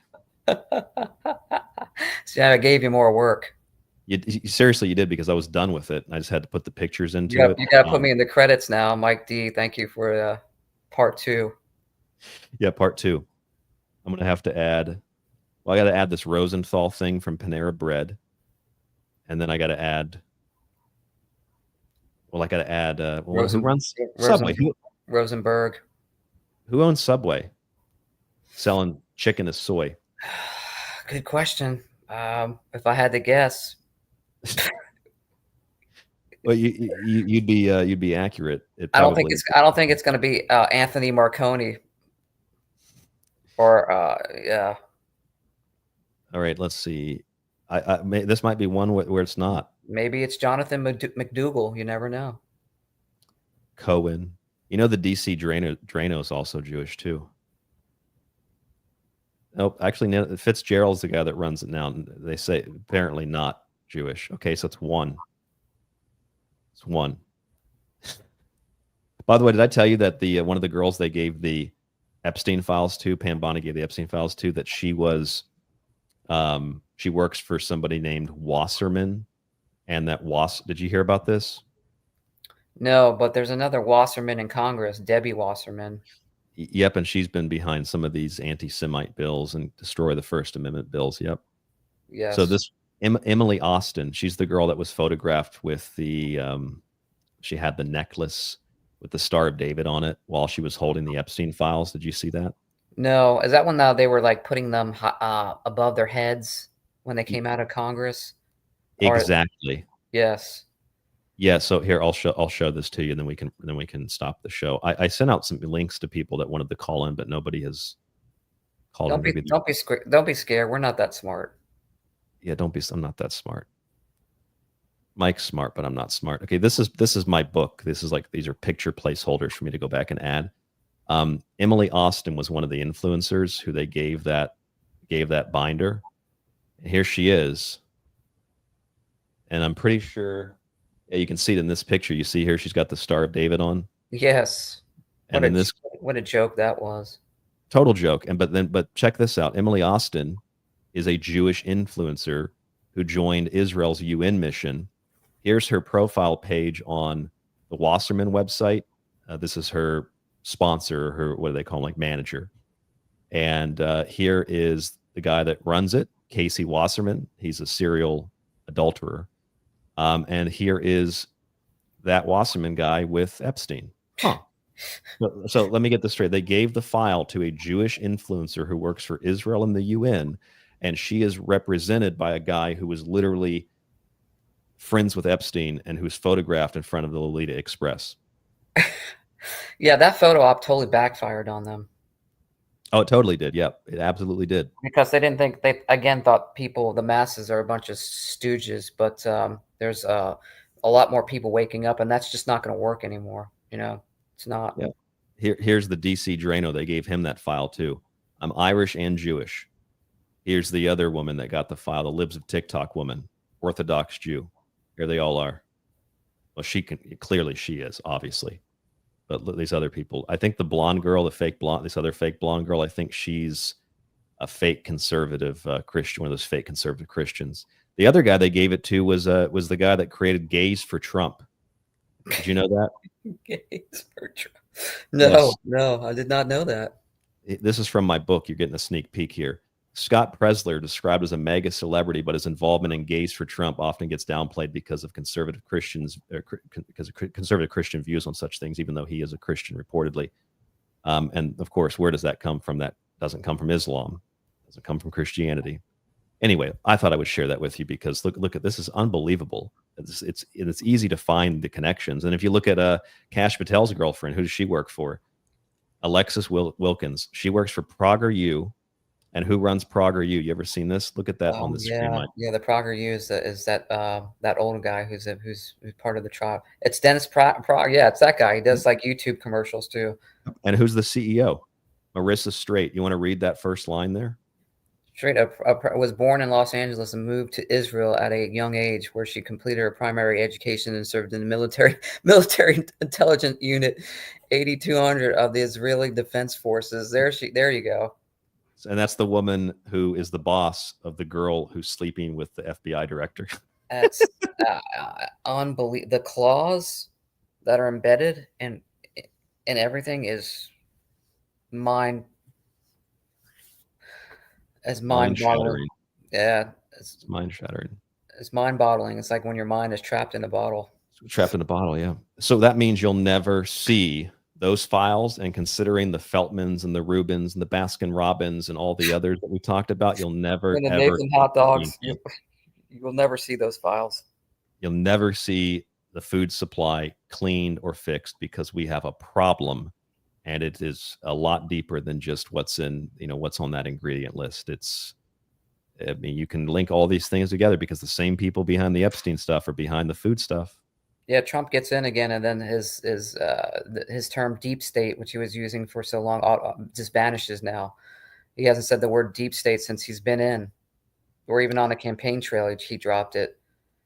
It's just it's like a joke. And a lot of these hardcore MAGA supporters, because of this Epstein thing, he's not gonna. Well, he can't even run again, but their view of him is diminished because you can obviously tell that, no, let's just forget about this. I don't want to bring up child trafficking. Let's talk about something else. It was a Democratic hoax. It's just like people are not buying that at all. No, you want to hear something really, really interesting, Mike? I'm going to share this with you because I don't know if I've mentioned this to you. So you know that J. Edgar Hoover was a cross-dresser, right? Yeah, scumbag. Yeah, that's what the Kennedys had on him when he called up John Kennedy. He's like, yeah, I've got pictures of you and Marilyn Monroe. I've got you pictures with other women. He's like, well, I got you in a dress, so we can go tit for tat. and that's why he was able to control Hoover, because he had stuff on Hoover. That's right. And blackmail was being used against J. Edgar Hoover as well. Yes. By the Jewish mafia guy, Meyer Lansky, and some Italians too. But yes. so they were, and remember what Hoover had said. Hoover had said that the mafia was baloney, didn't exist. Right. And that wherever there was crime, it was individual crime. It was not organized crime. Well, I don't know if you can see it very well on the screen. I have to blow these images up, but this is the file from the DOJ and the FBI that just was released on Epstein. And if you read it, it says pretty much what Hoover had said. It's just a very short statement. It says, this systematic review revealed no incriminating client list. There was also no credible evidence found that Epstein blackmailed prominent individuals as part of his actions. We did not uncover evidence that could predicate an investigation against charged or uncharged third parties. Consistent with prior disclosures, this review confirmed that Epstein harmed over 1,000 victims. Each suffered unique trauma. In other words, there was no organization. There were people that were affected. There was minor crime, but it wasn't organized. And otherwise, there really was no mafia. It's the same exact argument because it's the same mafia in control. Exactly. That's my assessment. Yeah, no, you're completely right. No, there wasn't. There was cameras in every room. They were saying he was blackmailing people for decades. That's how it works. From Lansky to Pollard to AIPAC to, I mean, everything that you've seen today. What was it? 2019. Yeah, I mean, you even had, someone didn't get the word out to Pam Bondi when she got on and said, I have it on my desk. I've got thousands of pages of evidence that we're pouring through.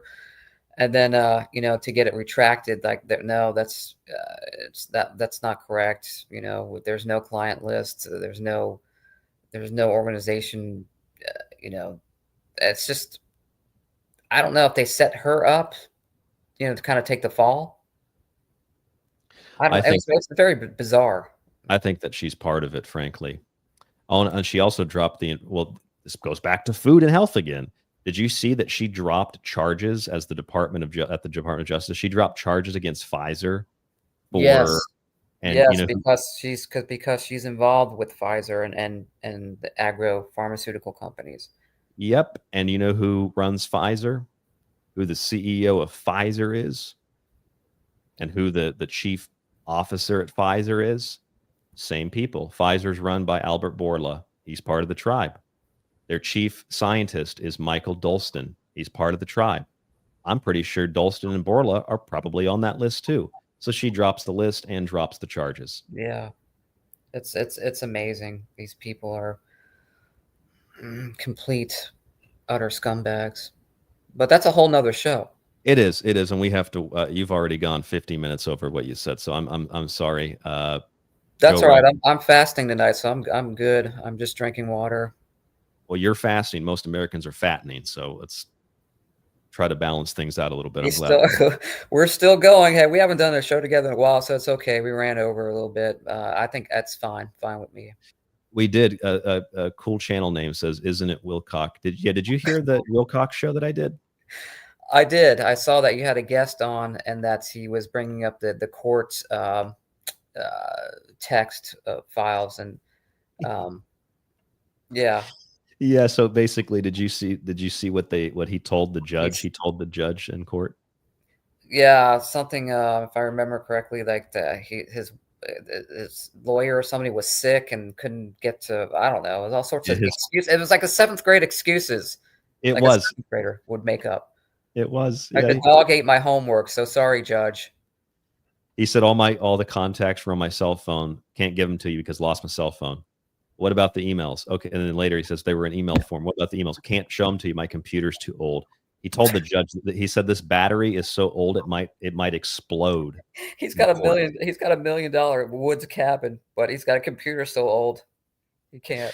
Yeah. He said his lawyer was dying. And then his lawyer's parents also started dying in the middle of the case.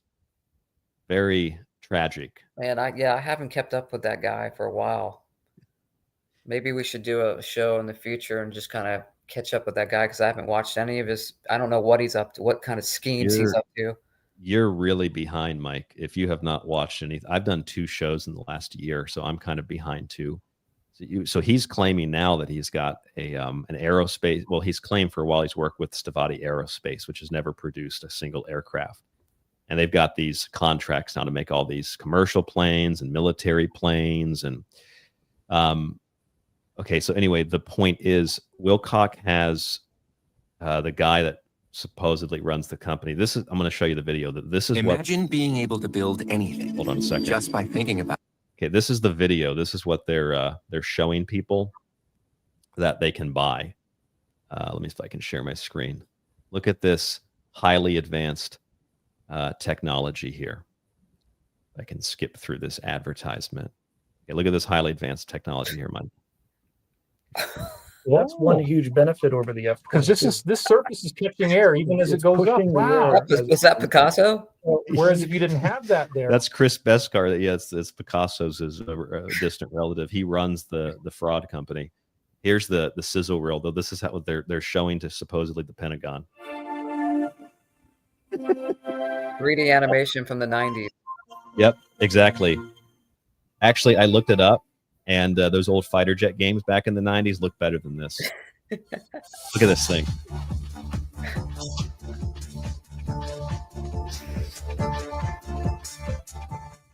So apparently the Pentagon wants several million of them. Whoa, I thought for a second there, I thought it was going to crash. Next generation air dominance. Yeah, no, we have them. We have them. See, that's real. That's real right now. Yep, and their evidence is this. Look at this.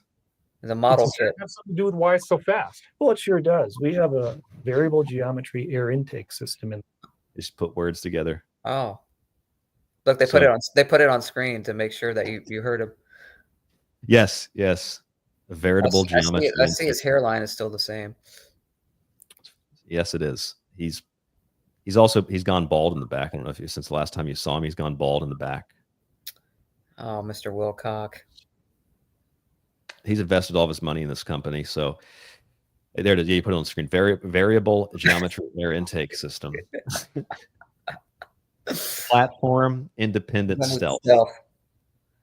Nuclear fission reaction engines.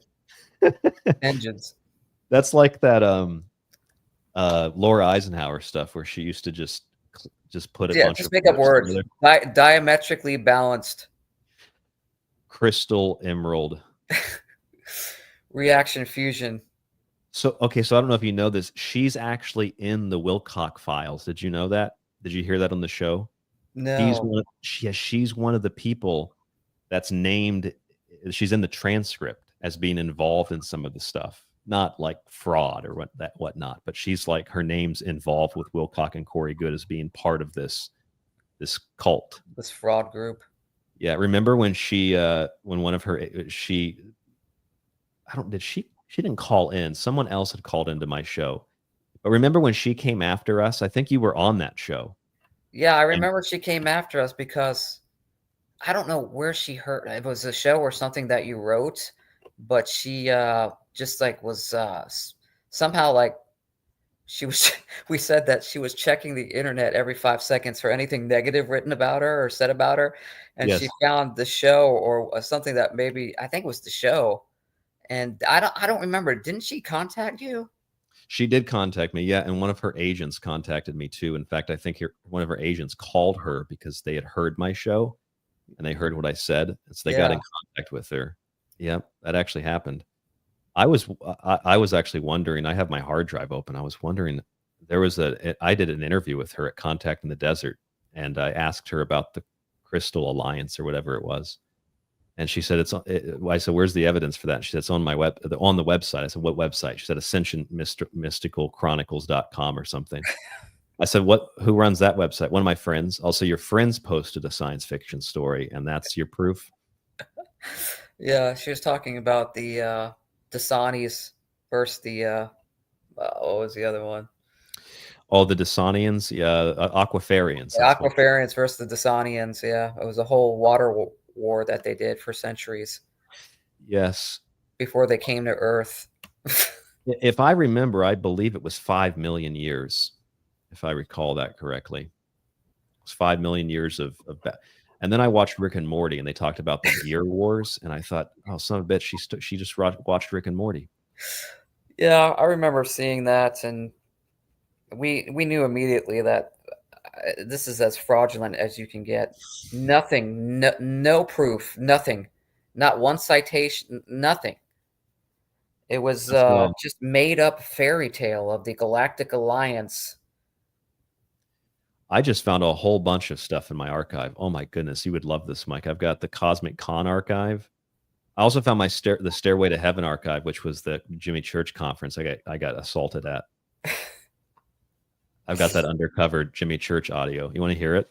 You ever hear it? Yeah. Oh, hold on a second. It's really long. Maybe I have a short. It's like an hour. I think here's a clip of it. Hi. Hi, how are you? Good, how are you? Good. Got a question for you, a serious question. Just curious if you've answered this. I apologize because I never heard it. In your personal opinion, what do you think of the Corey Good deposition? Or have you not heard it? He started I don't know sweating. what you're talking about. Who are you recording? No. It's a recording. I'm saying he did like 6 or 7 hours of deposition. I have no comment. Would you like me to send it to you? I'm just curious because Corey Good. I mean, he's been big in this industry. I don't talk about it. Yeah, another fraud. That's it. Yeah, I don't talk about it. That's it. Well, what about Wilcock? He's still doing stuff. He didn't go to it. I don't talk about that stuff. Is there a particular reason? I'm not trying to get into it with you. I'm just genuinely curious as a radio host who's talked to these. You never heard this, Mike? Look at Ryan with the real journalism tactics. Extra is and Corey Good's fake stories. Okay, no comments about the Corey Good saga. Don't talk about him. You're not friends with him anymore, though, right? Dude. Well, I think we've known each other for a while. What's your name? Ryan Gable. Okay, Ryan. Yeah, I remember you. Stop. No, don't tell me to stop. I'm asking you a serious question, Jimmy. I just told you 5 fucking times. I want to talk about it. You want to drive it? Yeah, I do. Yeah, I would like to drive it because it's a very serious question as a radio host. But I don't know who you are. I'm not. You do know, Ryan. We were on Dark Matter together. What's that? We were on Dark Matter Radio together. 10 years ago. Well, okay, I remember you. Okay. Why are you being so confrontational? I'm not being confrontational. I thought I've been pretty kind. I've simply asked you a question. You did say that you 5 times. But I've asked you 5 different kinds of questions, 5 different versions of questions. What part of it? I don't talk about him. But I also asked you about Wilcock. I'm asking you about Wilcock I as said well. the same thing. Okay, and I'm asking you on top of that, why don't you talk about them? I don't. Well, I'm saying you talked about them and talked with them before. I'm just asking what changed. Why do you care? Because I'm in this field too. I've done this for 14 years. I'm a radio host. You're a radio host. I've done this for 14 years. So why does it interest you? Because my career, and I would think your career as well, can be greatly affected by people selling fake stories.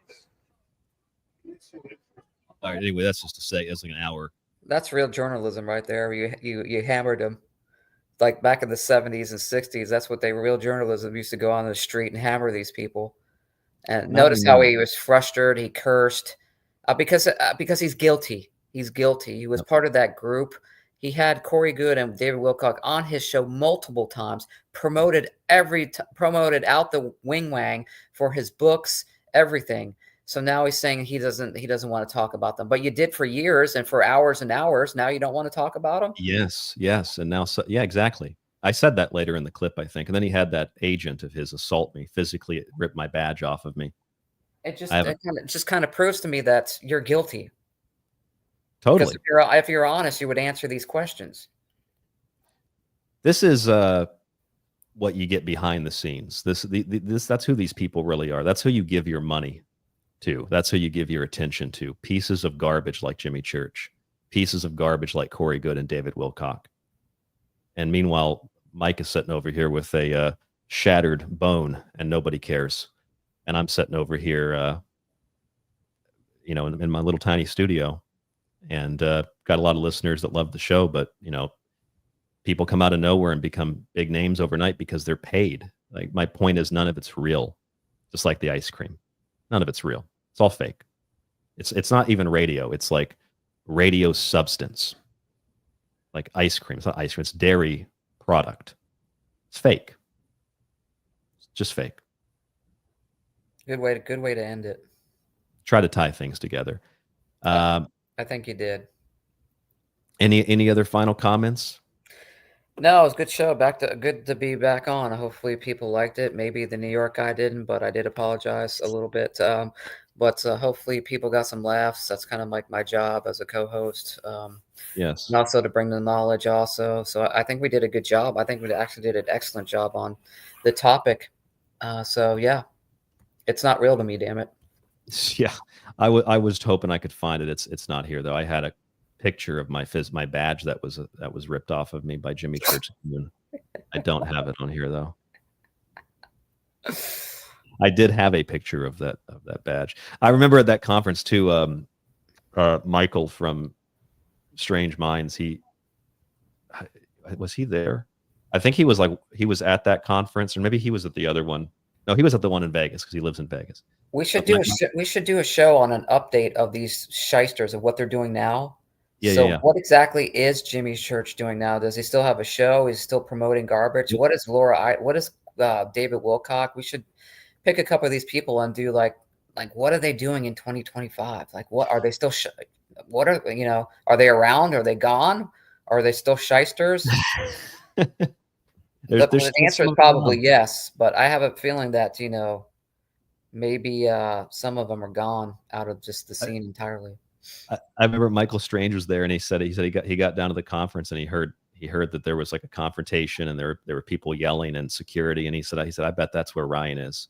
He said I walked over. He said I'm just joking to myself, but he walked over, and he's like oh shit, there he was getting assaulted by Jimmy Church. I wish he went like later and a couple years later and confronted the Blink 182 guy on that fraud UFO. Oh yeah, that guy. Yeah, I remember that. To the Stars Academy that he started and got all these donations and all this bullshit. It would have been great if you confronted him and asked him those questions of where all that money went and did he, what's your proof for alien existence? And by the way, your band sucks. Listen, if anybody wants to pay me to get me to one of these conferences again, I'm happy to point this stuff out. I got that audio too about the doxing with Emery Smith. Remember that? It was classic. I'll go to him. Yeah, you should. But we should figure out which one is coming around the corner, and just maybe a show. We try to just people, just to donate to try to get to the show and do some interviews as far as you can get before getting kicked out. I'll live stream the video too, the interview. I'll stream to YouTube on my phone, and we'll just go up and ask them in real time. That would be some interesting. That would be a YouTube show that I would watch for sure. Citizen journalist. Why do you even care? Why don't you care? PT in the chat says, "Where are they now?" They're in court. Yeah, I don't know what Laura Eisenhower is doing. I don't know what Jimmy Church is doing. I don't know with He was doing a 19-year-old. That's all I know. What was that comment the guy said on Jimmy Church? Said Jimmy Church would make a good B-movie zombie extra, wouldn't even need the makeup. Yeah, he is very pale. I guess George Snorri is still doing his slick. That guy makes me want to go to sleep when I'm not listening to him. Yeah, promoting the COVID shots on his show back in the day. You got to get them. Let's go to break and hear about those shots from Pfizer. And there was a guy that was talking about why you shouldn't get them that got onto, when he was doing the Q&A on the phone, and he cut the guy off and hung up on him. That's how it works. Joe Ryder says, who cares? They're con artists. Well, we care because we, again, like with ice cream, we were talking about these guys being frauds when they were all the rage and saying, don't give them money, don't support them, don't listen to them, or listen to them, but just know that they're con artists. Listen closely. And I got trashed for years and years. I got kicked off of a network because of Jimmy Church. And then it comes out they're all a bunch of frauds. And it's like, well, where's my pat on the back? Where's Mike's pat on the back? Yeah, I think we have every right to talk about them, considering the evil that they've done.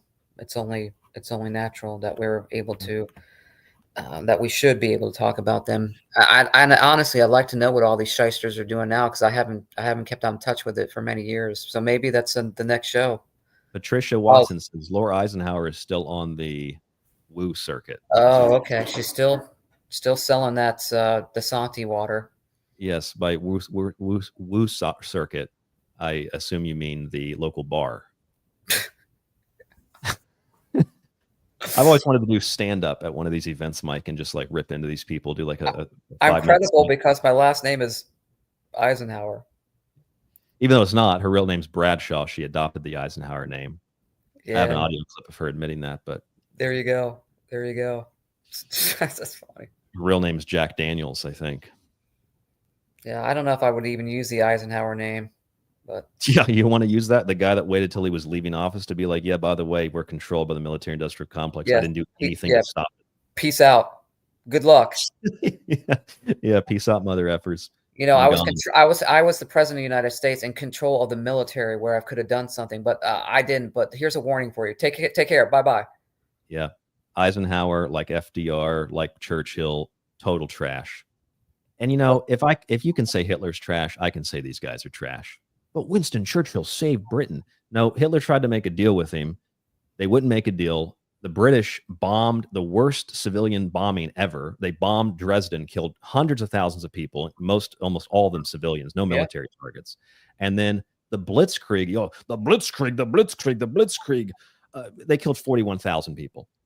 And just if you're comparing it by numbers, what they did to Dresden was like 6 times worse than what Hitler did over months to London. And that was in a period of 48 hours. The Royal Air Force did that to Dresden. So don't give me this bullshit about how Hitler's bad and Winston Churchill's good. They're either both evil or it's an irrelevancy, as far as I'm concerned.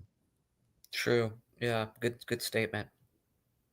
300,000 people at Dresden. Disgusting. Yep. Not to mention what they did to Tokyo right before Hiroshima and Nagasaki. Burned 40% of the city. Got hit with lice. I did not know that. You didn't know that? Oh, yeah, they burned. Here, I'll show it to you on screen. It was in Godzilla -1 because the Japanese are the only people that remember it. This was right before Nagasaki or Hiroshima, Nagasaki, March 9th through 10th, 1945, Operation Meeting House. This is when we dropped an incredible amount of incendiary devices on Tokyo and killed 100,000 civilians. Look at that. Oh, that's funny. That doesn't make any type of movie or TV show or anything. Just Godzilla -1 because it was a Japanese movie. Yeah, not any type of history book. You're not going to learn that in school. 100,000 people, but it's okay. They were lice. They were insects, so we had to exterminate them. That's like, again, if Hitler was evil because he was an exterminator, doesn't that just make the U.S. as evil or the British as evil? Like it's either balanced out. I don't need to hear 1,500 history shows about how evil Hitler is. It's either it's equal. It's equal, or maybe worse. You know, seriously, the Allies might have been worse than the Japanese and the Germans, because the Allies collectively killed far more people. Just at Dresden and Tokyo and Hiroshima and Nagasaki alone killed more people. I mean, we're talking like over 500,000 people, and overnight. These are like 48-hour periods, Mike. Yep. You did. So did you know about the operation? What happened after the war? The Soviets, the flight and expulsion of the Germans. Do you know about that after the war? No. Oh, yeah, you got to read about this, 1944 to 1950. So it's important to know the Holocaust Encyclopedia considers the Holocaust to be a persecution, not an extermination, starting in 1933. So if that's the case, then the Germans also experienced a Holocaust, because from 1944 to 1950, 14 million of the German people were forcibly removed from their homes and from their land by the Soviet army that was told to murder, rape, steal, and kill all Germans, including children and women, because there is no such thing as an innocent German. Not a Nazi, but an innocent German.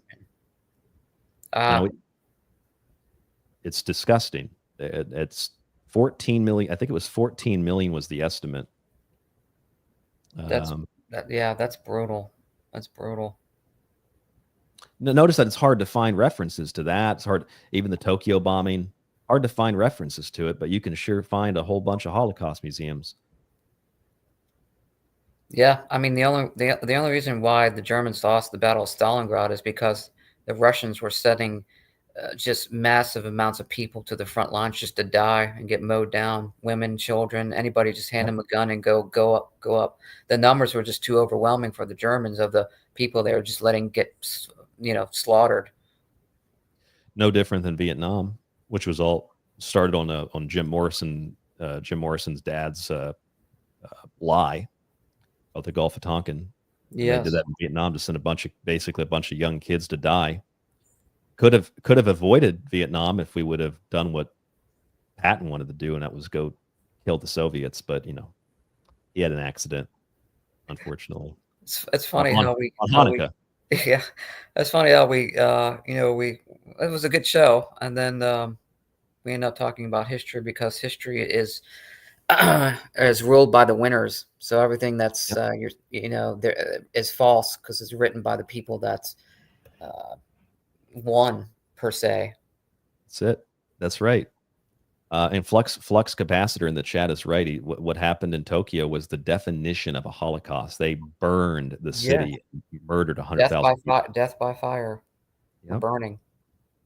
They burned them, and then on top of that, what happened at Dresden was a Holocaust. In fact, Dresden was probably one of the worst civilian mass murder campaigns in the history of the world. That not only did the Royal Air Force bomb them, they came in multiple waves even after they had lit the city on fire. And a lot of the pilots, including American pilots who took place, I think that was the first time American pilots engaged in that kind of activity during the war.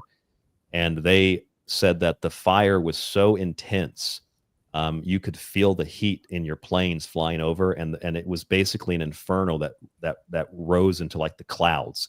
Like they didn't just light the city on fire; they turned it into a lake of fire. Everything was burned.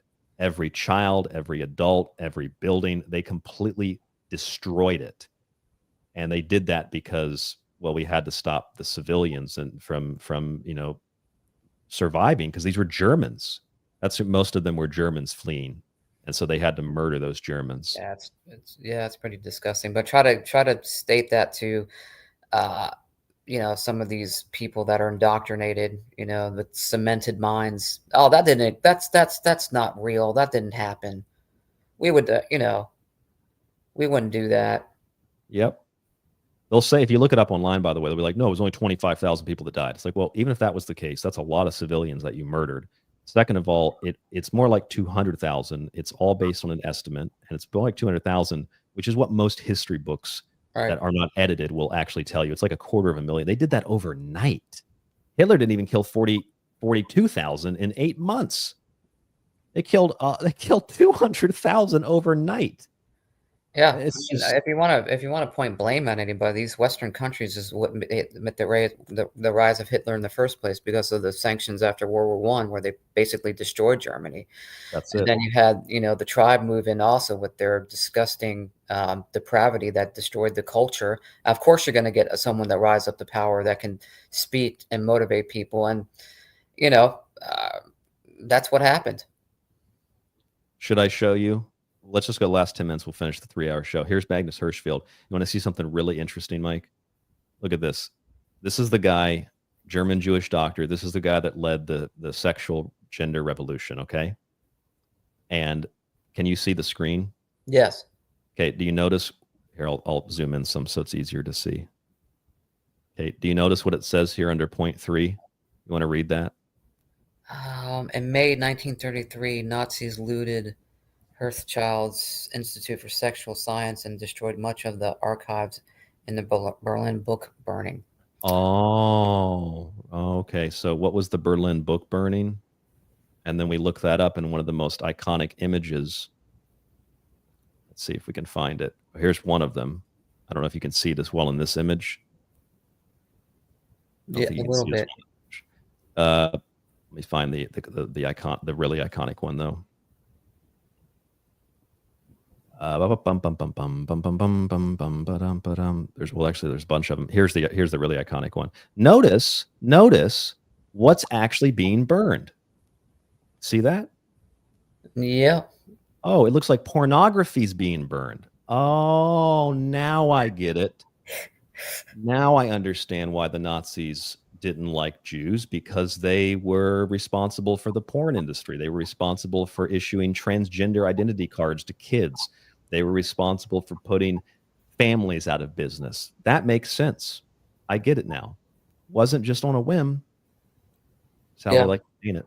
I mean, look, researching this and putting the dots together, it's just so bizarre, isn't it? It And then is. it's so and how history is distorted, and then so bizarre how this group of people actually got away with all this. Yeah. Because they had their stuff burned, but eventually they got away with that. Got away what they were trying to do.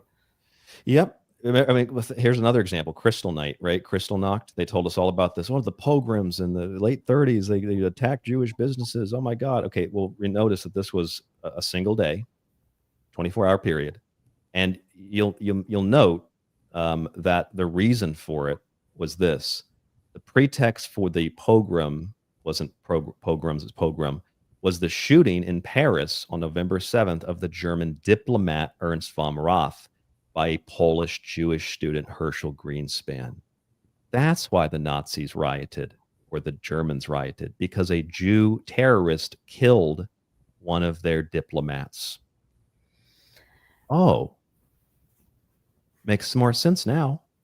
Yeah, this is knowledge that is just basically lost on people, or they don't want to admit it because they're afraid of the stigmatism of, oh my gosh, does that mean that I'm seeking truth? I'm a Nazi supporter because I'm trying to find out what really happened. Does that make me a Nazi? Yeah. And that's what they think. You're just trying to, trying to uncover the truth doesn't make you a Nazi. No, this was the whole point of my new book. I was like, why did these things happen? Where did the stereotypes come from? What was taking place? And, I looked up, for example, German boycotts. Okay, why were there German boycotts in the United States? And this was before there was ever any big. I'm trying to find a link. Might have to go back to my book, but this was before there was a big boycott in Germany. That famous, boycotting Jewish businesses. We heard about that in school.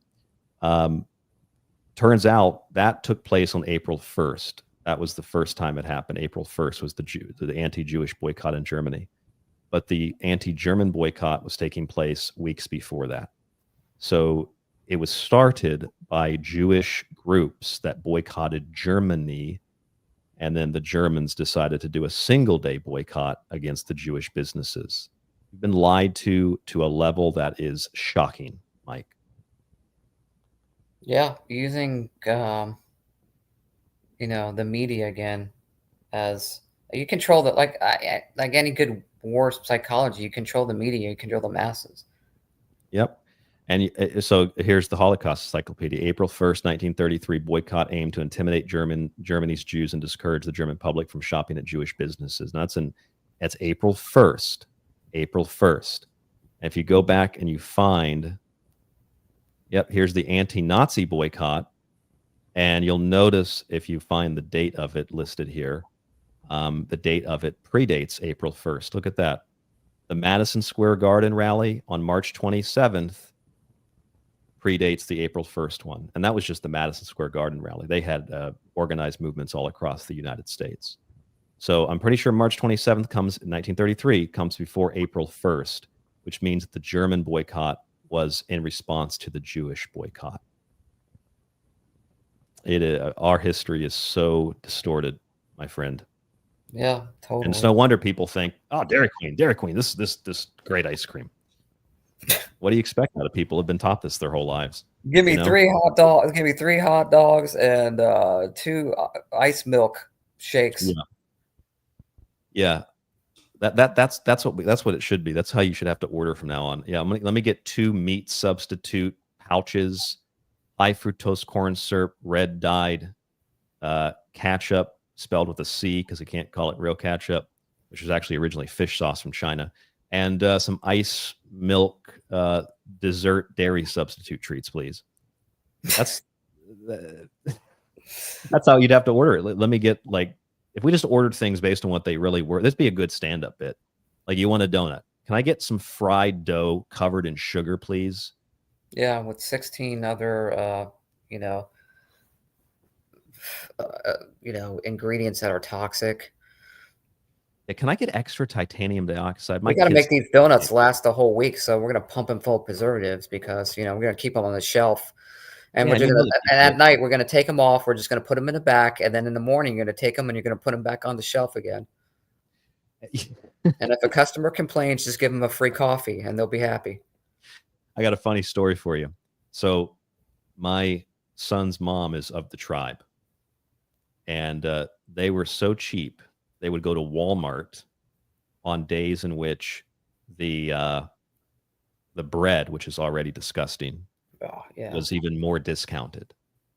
It's because you had to get the discount on the already discounted bread. And another funny thing is, I won't say who it was, but I have a radio friend. Maybe not who people might think it is, but I have a radio friend who said that they charge $10 a month for their podcast, right? $10 a month. Pretty cheap. Yeah. And they had a Jewish listener come to them and say, can I get a discount on, I can't afford $10 a month. Can I get a discount? Can I get it for free? They actually said, can I get it for free? Yeah. Try calling Time Warner and saying that. Yeah. How about this? If you're Jewish and you want to subscribe, I'm charging double the price like Feldman did for his hot dogs. How about that? That seems fair. Yeah, and you're gonna get joking. He's joking, and you're gonna get like a show that's watered down with. Yeah, it's gonna be low quality. With fake news and everything else. That's what you double get. the price. And for double the price. And then we're gonna run advertisements like every other radio show does. The #1 talk radio show. How can everybody be number one? Last thing is, because you said you put that wrestling clip with the guy that said it's not real to me anymore. But as a side note, like WWE was purchased by a conglomerate called I forget the name of the company, or this mega corporation that owns UFC and owns something else. It's a mega corporation. So they bought out Vince, who was a private owner, and lo and behold, they used to have wrestling on Monday nights on USA or something, and now you have to get Netflix to watch it because they went over to Netflix. And if you go to Netflix and watch it, there's advertisements on the ring apron, like they put all ads everywhere on the ring and the turnbuckles. And it just goes to show you that, like, once a corporation gets a hold of something, it just turns to absolute shit. Yep, that seems to be the commonality, because it's not about, and it's never about providing a good service or a good they're going to product. make you pay for shit. It's so crazy. Well, it's like with video games now. I mean, my God, video games, they're talking about $80 video games now, which maybe if it was Grand Theft Auto or Fallout 5, yeah, but $80 cheap video games now, crap video games. Yeah, aren't they at like 60 right now, or 60 to 70 base? Yep. They were 50 or when I was a kid. People exactly. Gaming used to be for people that were just like poor. Maybe they got a console from for Christmas or something, but they were relatively poor, didn't have a lot of money maybe. I mean, it depends on what kind of gaming we're talking about. Computer gaming is pretty expensive, but nowadays you got to be like wealthy to game. Yeah, it's crazy. It's unbelievable. It's nuts. Okay, I got one more thing for you in honor of Hulk Hogan because he died. I played this for you earlier, Mike, but it's a little sunny in Philadelphia. I have a question, though. What's going on with Hulk Hogan's hair? It's blonde, and yet it's silken, like that of a Chinese man. Yes. That is Hulk Hogan's signature look. Blonde Chinese hair and the skin of a hot dog. It's awesome. The whole thing's fake, but it's really awesome. That last little line there, too. The whole thing's fake, but it's really awesome. I think that's how people feel about Dairy Queen. Yeah, the whole thing's fake, but it's awesome. Yeah. All right. Well. All right, Nick. Thank you. Signing off. We'll do some shows in the future, and I had fun, so that's good. That's the most important thing. You had fun. Well, as long as we have fun and as long as we tell the truth, and show our sources and show our work. I got nothing to be afraid of, nothing Yeah. to worry about. I think we talked about, you brought up several articles when we talked about the food stuff. I think we covered our sources well. And so I think we're good. Fake it till you make it, not real ice cream. Mike, thanks for joining us on the show. And the chat room, I don't know if you paid attention to it, but the chat room has enjoyed it. Yeah. Awesome. Yeah. Cool. Thank you. Thanks, folks. I'll try to do more shows in the future. Life just gets a hold of you sometimes, but we have good chemistry. And like I said, I'd like to do a show on the update of the shysters, where they're at. And let's do it. We can do some other shows too, but I really want to know what's going on with these shysters because, again, I'd like to expose them. So let's do it. Joe Ryder says, thanks again, Mike D. Great show. Let's do it, Mike. Let's do it. We'll go down to the local bar, grab Eisenhower. We'll go to the courthouse, grab Corey Good, and we'll get it going. We'll go to, I don't know where Billy Carson is, but he was trying, last time I saw him, he was trying to sue a podcaster because the podcaster had him debate some Bible scholar who destroyed him on his ancient text bullshit. Yes, I remember that. Yep. That was classic. And he goes to the guy's house at like 4 a.m, ringing the doorbell. I'm going to sue you if you release that. I love these frauds. They're good entertainment. Sheer entertainment. That's all that it is. All right. I got to go too, Mike. Thank you so much for joining us. Yes. Bye-bye. See ya. Yeah, bye-bye. Bye. All right. Oh my goodness. I almost banned Mike from the studio. I'm supposed to drop the call, not ban him. All right. We drop the call there. Okay. All right. Thank you so much for tuning in. Stay safe, stay informed, stay healthy. I gave out the links for people to join, but I guess nobody wanted to call in tonight. All right. That's fine. Maybe next time. Maybe you'll feel less intimidated next time. Monday through Friday, TST Radio, artiegable@yahoo.com. If you haven't subscribed yet, please consider doing so. If you're finding us for the first time, Monday through Friday, you can listen to the whole show. And we have a whole bunch of shows, 15 years. Back Tonight's show's based on a show we did like 12 years ago about Dairy Queen. And now it's like everywhere in public knowledge, and cheese isn't real, and nothing, pumpkin's not real, and nothing's real. And I don't mean like it's rubber and made in a lab. I mean like it's not, they use chemicals and trick people. And if you didn't know, now you know. Vanilla ice cream is made out of beaver anal glands. All right. Have a great night.